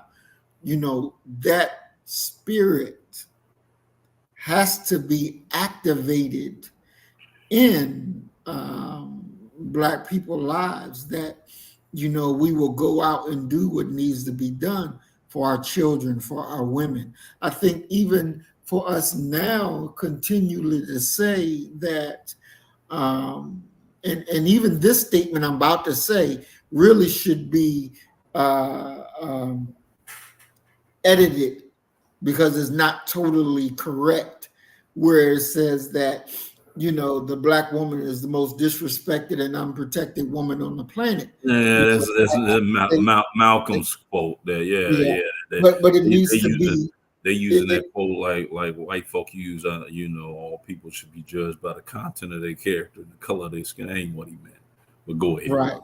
So that I believe that should be edited, because these some of our Black women know how to use the system as a weapon and will light your Black ass up without a heartbeat. Yeah. Without a heartbeat, will use it to perfection. Right. Yeah. So I think that grizzled veterans. Exactly. But the statement as a whole, do you view it, or can it be? Because I think it is. I think it's a disrespect to some Black men to say that our women are not protected nor respected. What's your thoughts on that, Doc? I agree wholeheartedly with you. I had this very interesting conversation a couple months back with my best friend, Damon Thomas, and we were, he was talking about, it was that house Negro, field Negro discussion, where even people on here went crazy, and I said to him, I said, y'all, and he said, well, Malcolm said that. I said, and Malcolm couldn't be wrong. Malcolm ain't an oracle or nothing like that. He's somebody we respect and what have you, but Malcolm could be wrong as well. I think that when you have these very nice little sound bites and tidbits, people will use whatever they need to use to advance themselves down a road to grasp whatever it is they desire. And so the idea that the Black woman is the most disrespected, unprotected person on planet Earth. Yeah, Malcolm, I hear you. But there's a lot more that goes into that, into talking about that, because for one to be able to protect someone, one needs to have some power over that person and be able to tell them, listen, I don't want you going here. You don't need to be doing that. Okay. You don't need to be wilding out in the street causing conflict with men, booking fights for me with people that I don't even know, unnecessary fights and unnecessary conflict.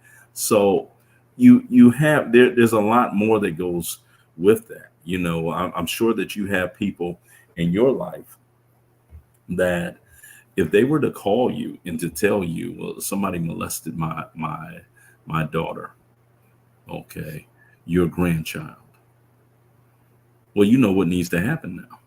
And it's one of those things of don't break that glass, you know, because once you activate the dogs of war, you can't call them off. Okay.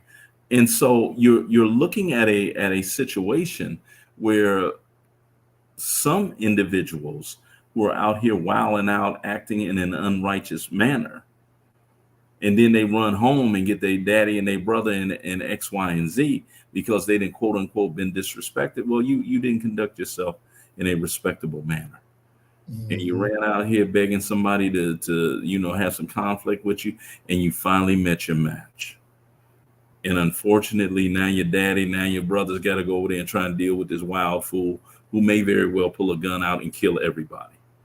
So you have a responsibility as a woman to have some restraint, some decorum, because in every way you're carrying with you not only the power of life and death, you're carrying the determining factor in the life and death of individuals, mostly males, that you claim to love.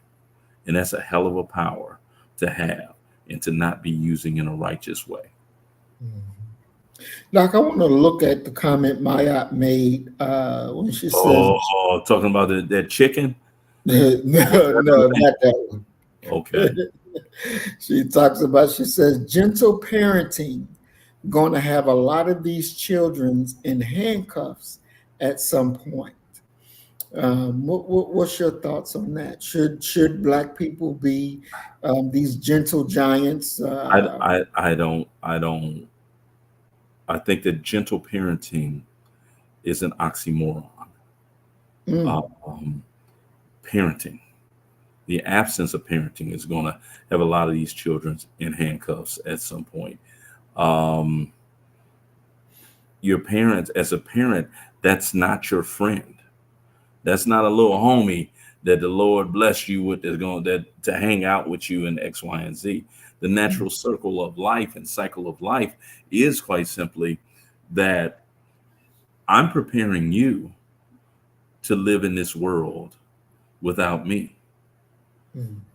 Because if things go the way they should naturally, you'll outlive me. And here's some resources showing you that I was here to bolster you and help you get further than I was. That's parenting. And, you know, I'm not saying that you got to be punching your kid in the mouth, you know, every 2 weeks or yelling and screaming at them. But parenting is not gentle. Parenting is corrective. Parenting is constructive. It's a lot of constructive criticism.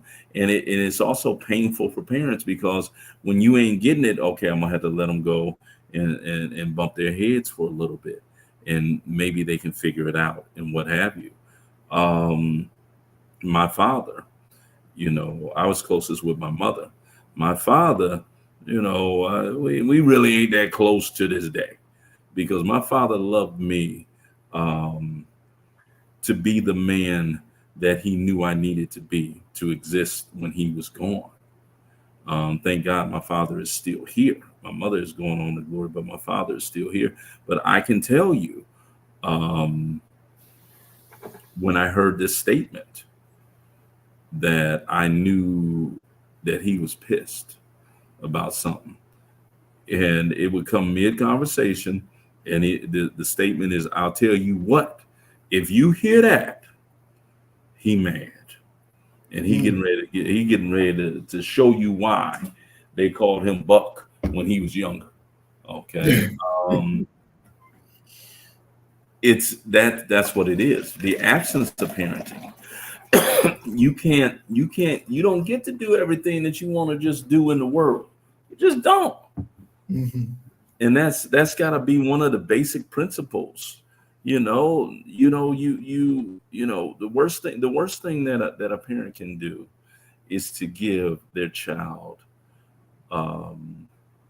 everything without giving them the very things that they received in life that made them the successful, productive individuals that they are.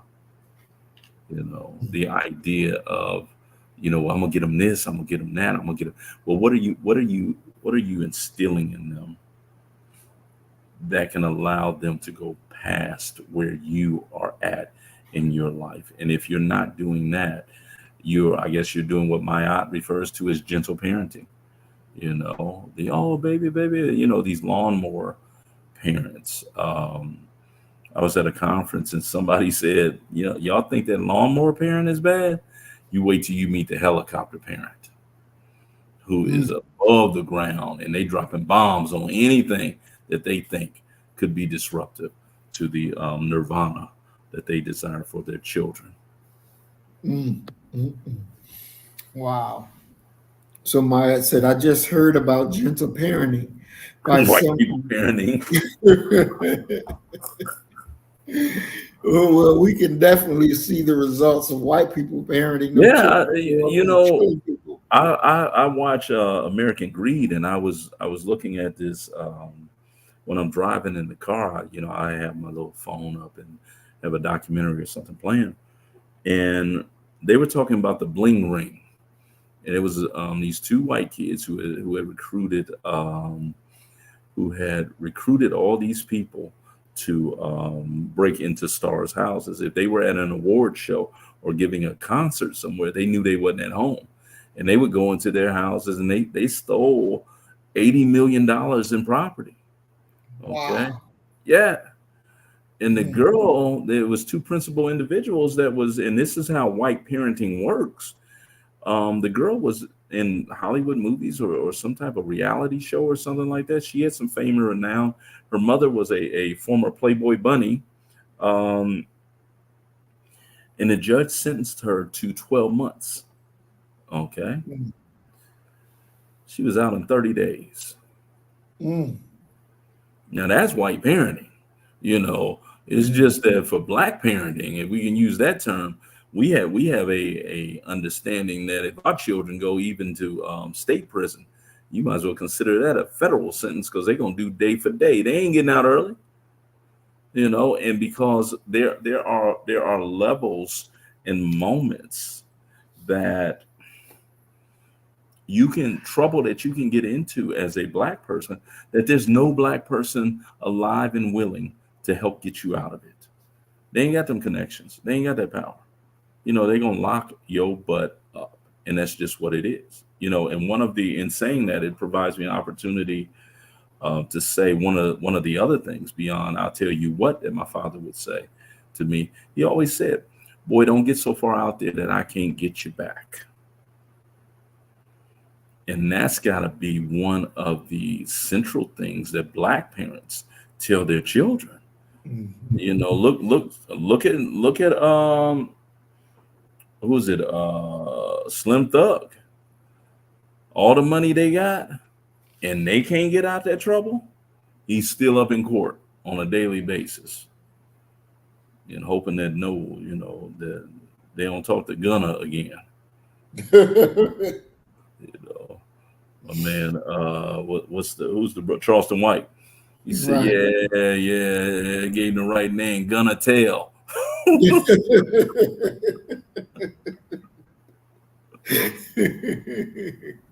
But yeah, I mean, Christine Williams, booking fights for people. You went over there and you done picked a fight with bad Leroy Brown. And then they came and got your man. He can't whoop bad Leroy Brown. And you over there screaming, talking about, baby, get up. He can't get up. Leroy Brown and broke his jaw and then choked him. Come on. Who was that Lamont Sanford fought? JoJo Jackson. Yeah. One of the episodes of Sanford and Son. Rollo and and Lamont got caught at a club, and JoJo Jackson put it on Lamont, and they asked Rollo. They said, "Man, why ain't you helping?" He said, "I saved his life." He said, "I moved out the way when he was backing up." Look at these fights that you know out your man's weight class and his skill level. You went and got the killing machine, a UFC fighter. You know, your man he ain't out here training for nothing. Mm-hmm. So, Doc, where do you think the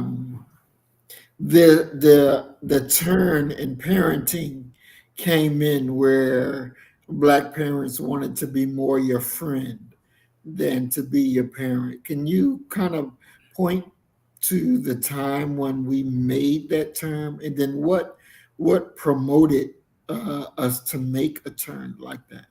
You know, if I had to put a moment, I can't put a year on it, but I would say that it occurred with the gradual sliding down of the ages of parents, and the removal of big mamas, of grandmothers, who simply told their children, no, you don't do that. That's not proper. And when I say they're talking to their children, they're talking to their children at 30, 40 years old.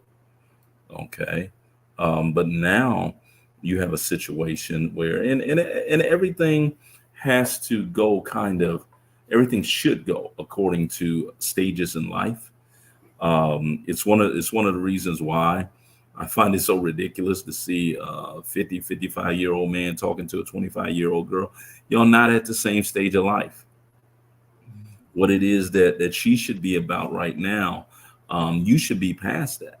You should be one of the elders of the community in a advisory role.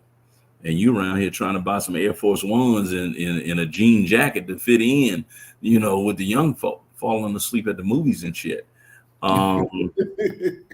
You know, so you have to look at it from a stage thing.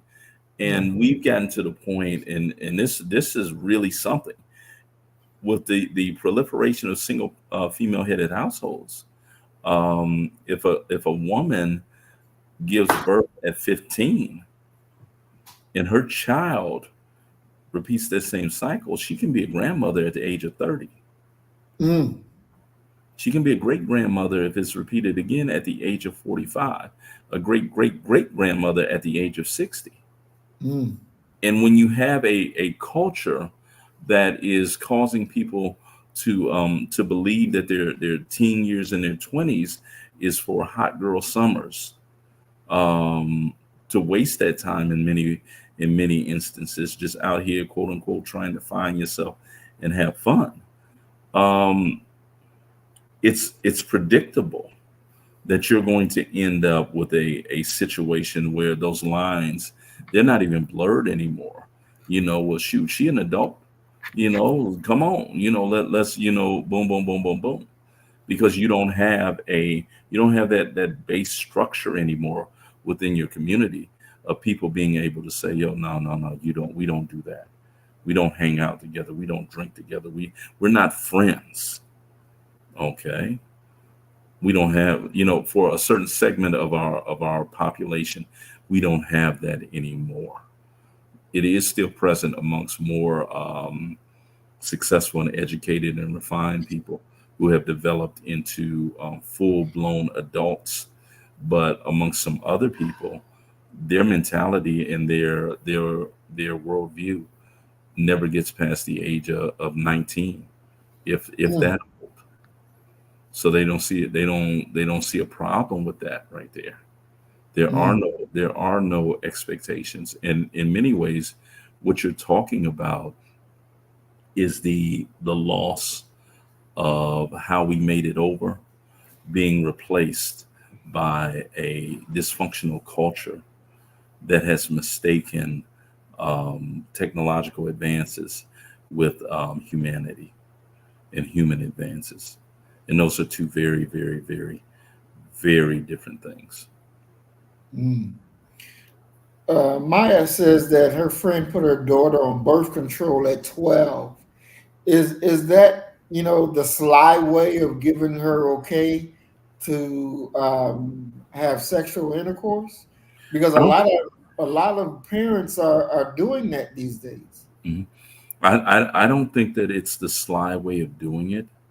I think that what it actually is a last ditch effort, a Hail Mary to kind of pave the way for your child to have a chance at a collegiate life in the future. You know, just put her on birth control because they're gonna be out here screwing anyway. So if she's gonna be screwing, at least she doesn't bring a baby home. Now she may bring a bunch of STDs home. She's gonna have a tremendous, psychological and mental effects of that. And this is male and female.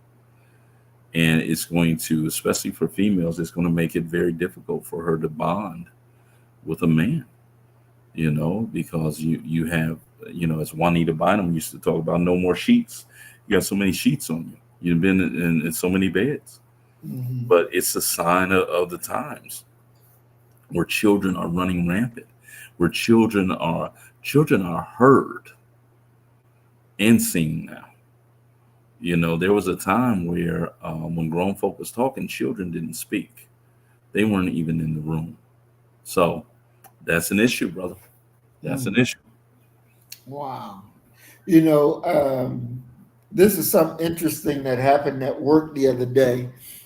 There's a lot of white people, white women that come and get IVF treatment, right? And there's a plethora of Black women that come and get the progesterone shot, for birth control. Mhm. And one white lady was in there, and I was taking care of her, and I'm ringing the stuff up, and the bill got to $650. And this is for her IVF. Well, one part of her treatment, she said, no, I don't want to get it. It was too much.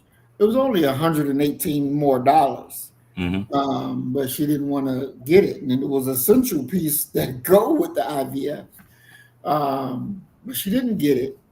And, I guess I found myself in this predicament feeling sorry for her, right? Because I'm seeing her literally break the pieces right in front of my face. You're trying to get pregnant. You can't get pregnant naturally, so you're using this IVF treatment, and you can't even afford it, every piece that you need. And you're taking one piece and you're saying, the hell, I'm not going to get it because it costs too much. But that's a critical piece that you need for the damn thing to work. If not, you don't waste this money. You want to spend it all over again. And I'm, like I said, I'm literally watching her fall to pieces. And I felt bad. And I had to question myself, why are you feeling bad? Why did that make you want to say? Because I wanted to say to her, it's going to be all right. It'll be all right. And I didn't say it, but I wanted to say it. But just watching that and me questioning myself, and it's like the God told me that what I witnessed was the reality of their birth line coming to halt, that they now have to go out and spend all this enormous amount of money for treatment that they can't even afford to try to produce a baby that they can't produce. And then on our end, we have our sisters coming in to get the damn shot so they don't produce no baby, And it was really an eye-opening situation for me because, like I said, I actually felt sorry for her. And I normally don't. But just seeing a person crumble. Yeah, right because you saw her as an individual and as a person. I mean, it's there's this great labor story of a factory decided it was going to fire 1,500 of its employees. and they assigned a supervisor of the plant to, inform these people, and he refused to do it. And he tells the owner, he says, "Yo, you go down there and tell them." He said, "Because those 1,500 that you're letting go, they're the heads of families, and you can do this from a position, up here in this executive suite where they're just numbers. But when you go down there and you look in their face and you see how this is going to devastate them, because they have no other way to really make money, not this type of money. That's when it hits you, when it becomes human. If you have any humanity in you, I would say that. So that's what that is. That you were able to see at a very up close and personal level what life is like for so many of them. That this wealth that these white corporations have created, very few of it trickles down to white, ordinary, average, working class citizens. Wow. Yeah, because that thought on my mind of why would I feel sorry was really a heavy thing. Yeah, you're human. That's what that is. That's what it is. And you have a once again, Khalid Muhammad, our people have been blessed with tender hearts. We don't like to see people suffering for no reason. And very few of us like to see people suffer who deserve that suffering. Definitely. So, Doc, what would you prescribe if you had to write a prescription to the feckless of how to destroy that feckless nature in them? What would you start with? I would go get the Goody Mob album. There's a song on there. You better get up, get out, and get something. Don't let the days of your life pass by. You better get up, get out, and get something. Don't spend all your time trying to get high. Life is what you make of it. And if you go ahead and you let it, you let this one opportunity to live pass you by, you deserve what it is that you're going to get. And we have to begin to talk to our people from a perspective of truth, and stop using the obstacles of racism, of discrimination, as a predetermining force of our failure. I remember getting tired of running in basketball practice one day, and I pulled up lane, like my hamstring had popped. And my coach said, "Jones, you don't run fast enough for you to pop a hamstring. Get back on the line and let's do it again." That's how we have to start looking at our people and really saying, what is it that you want to do? And how do we, what are the building blocks for you to get there? I always talk to people about where you're going to be in 5 years. Where do you see yourself in 10 years? And invariably, most people say, "Well, I want to be." I'm like, no. Where are you going to be? And it's that type of direct discussion that people need to have. And they need to be given a blueprint on how you get there. Now, if I give you the blueprint of how to get there and you make the conscious decision not to do it, not to go forward with it, that's on you. It's not on anybody else. It's on you. And just like you're able to enjoy that paycheck when you get it from your hard work, nobody has a right to come in and take that money that you work for. If you don't work, you don't have that same right to take money from people who went out and worked. Life is for the living, and you should go out and you should live life. You should enjoy life, and to enjoy life, you're going to have to put some work into it. You're going to have to do what you may not want to do in the short term to be able to do what it is you want to do in the long term. Excellent. What would you say, Doc, for our single sisters that's out there. Um, Going back to our sister Christine Williams' comment about we are at war and you need to act like it. What would you say? What would be your message to those single sisters who don't have a man around to protect? What would be your message to them? You better go out and try to find you one. Okay. And understand that Black men, as all men, are very, very simple. We want you to respect us. We want you to honor us.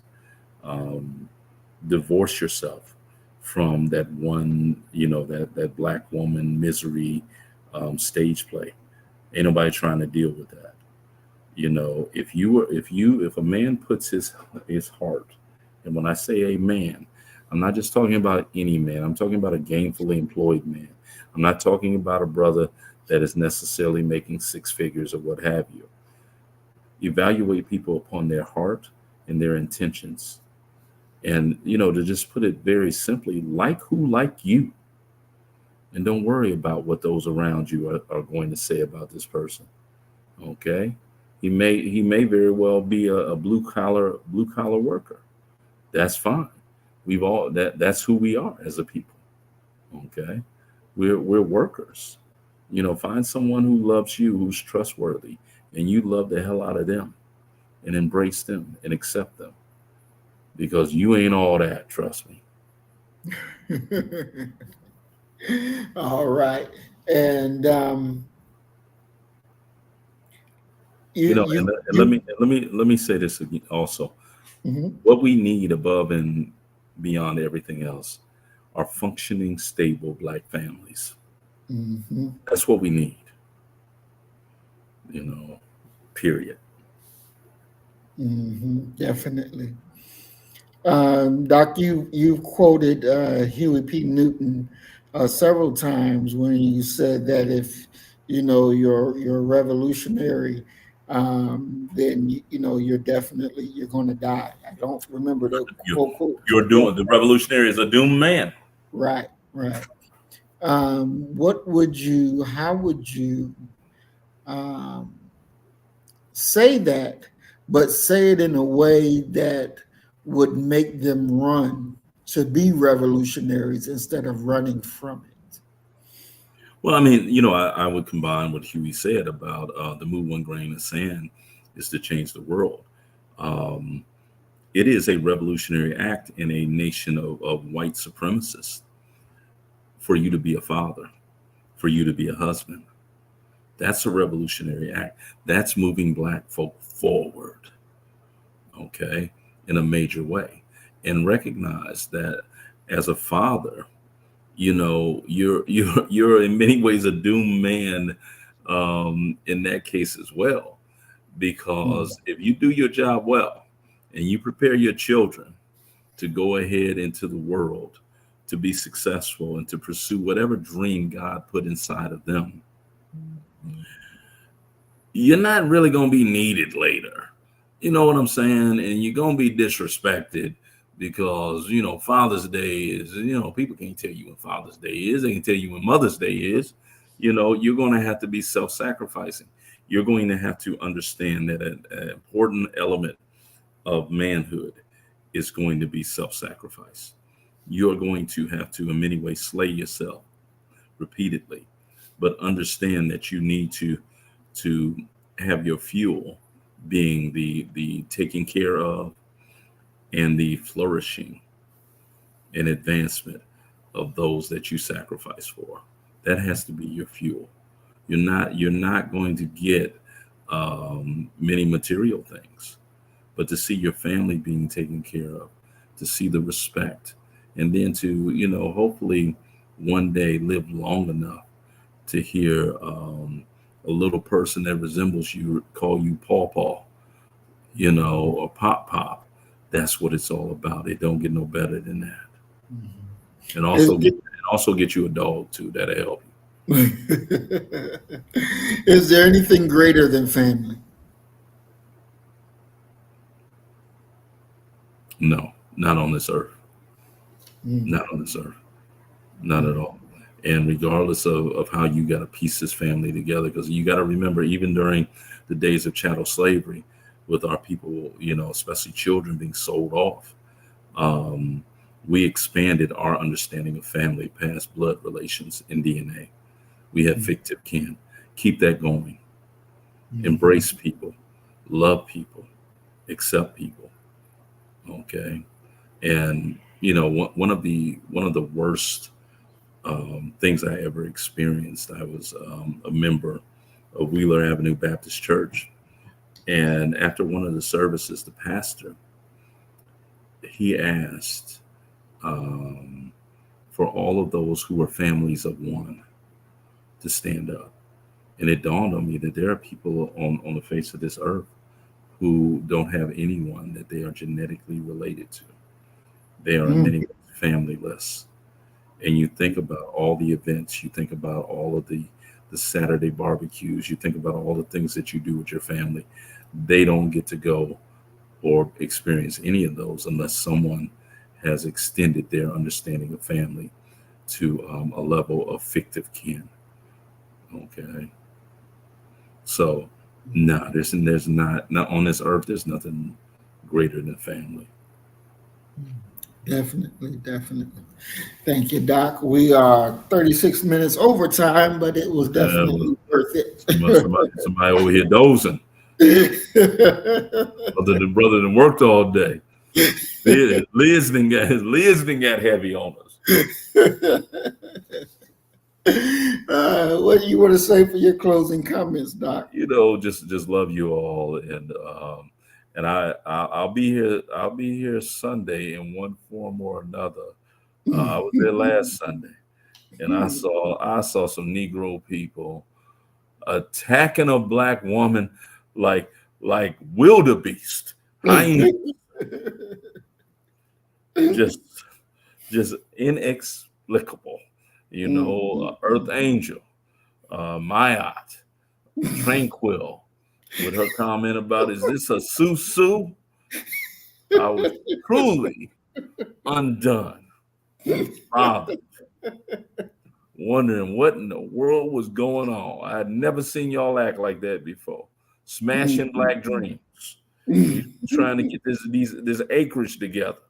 We're trying to get it on the low. And look at what y'all did with that opportunity. Love you all. I love you through your ignorance and your stabbing of a black woman emotionally and all of the violence that you exhibited here. I will keep it,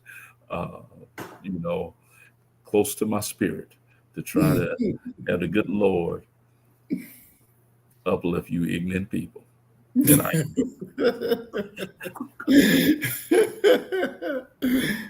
thank you, Doc. Yes, sir. Sunday program was something. This Sunday, we will definitely. Maya said you buying the key to the Cafe City. Well, I was getting all of my information together, and and someone said this is a fraud and a scam, and maybe I should bypass the middleman and just get my own land. So I'm presently looking for some acreage down there in River Oaks where the white people live, so that I can buy strategically. And apparently nothing has come through yet down there. So if push comes to the shove, I'll be creating my own thing. And if you want to meet me at Kroger's right before the chicken goes on set or goes marked down, I'll be there, and you can give me your donation there. I'm trying to raise a smooth. I'm gonna make it light on y'all. 25 mil. That's what I need. 25 mil. Definitely. We will be back this Sunday. We will be talking about or looking into the anatomy of a riot, 1992 in LA and 1980 in Miami, Florida. We're going to look at those two. What is there similar? What must we learn from it? What must be done differently in the future so that we'll be able to make sure that we survive riots and whatever else come our way. Earth Angel says she'll jump on your back to get her chicken. See, that's what I'm talking about. How come we talking about building a black land? We out here, we gonna have to call the white man to break up a fight about some doggone chicken. You know what I'm saying? You know, just the people that can't get rights. Wow. All right. Well, again, thank you, Doc. Thank everybody in our audience for hanging with us for these 2 hours and 40 minutes. Thank you. And definitely, we will see y'all on Sunday. But as we always say, you kill the nigga in you, I'm going to kill the nigga in me, and our God will reign supreme. We are Black first, today, tomorrow, and forever. Peace and blessings. Assalamu alaikum. Shalom. Love y'all. Love you. So you better get the message and get it straight. You're going to need some bridge work. It's simple as that. Because we're living in judgment. We're living in implementation. All right, my brother.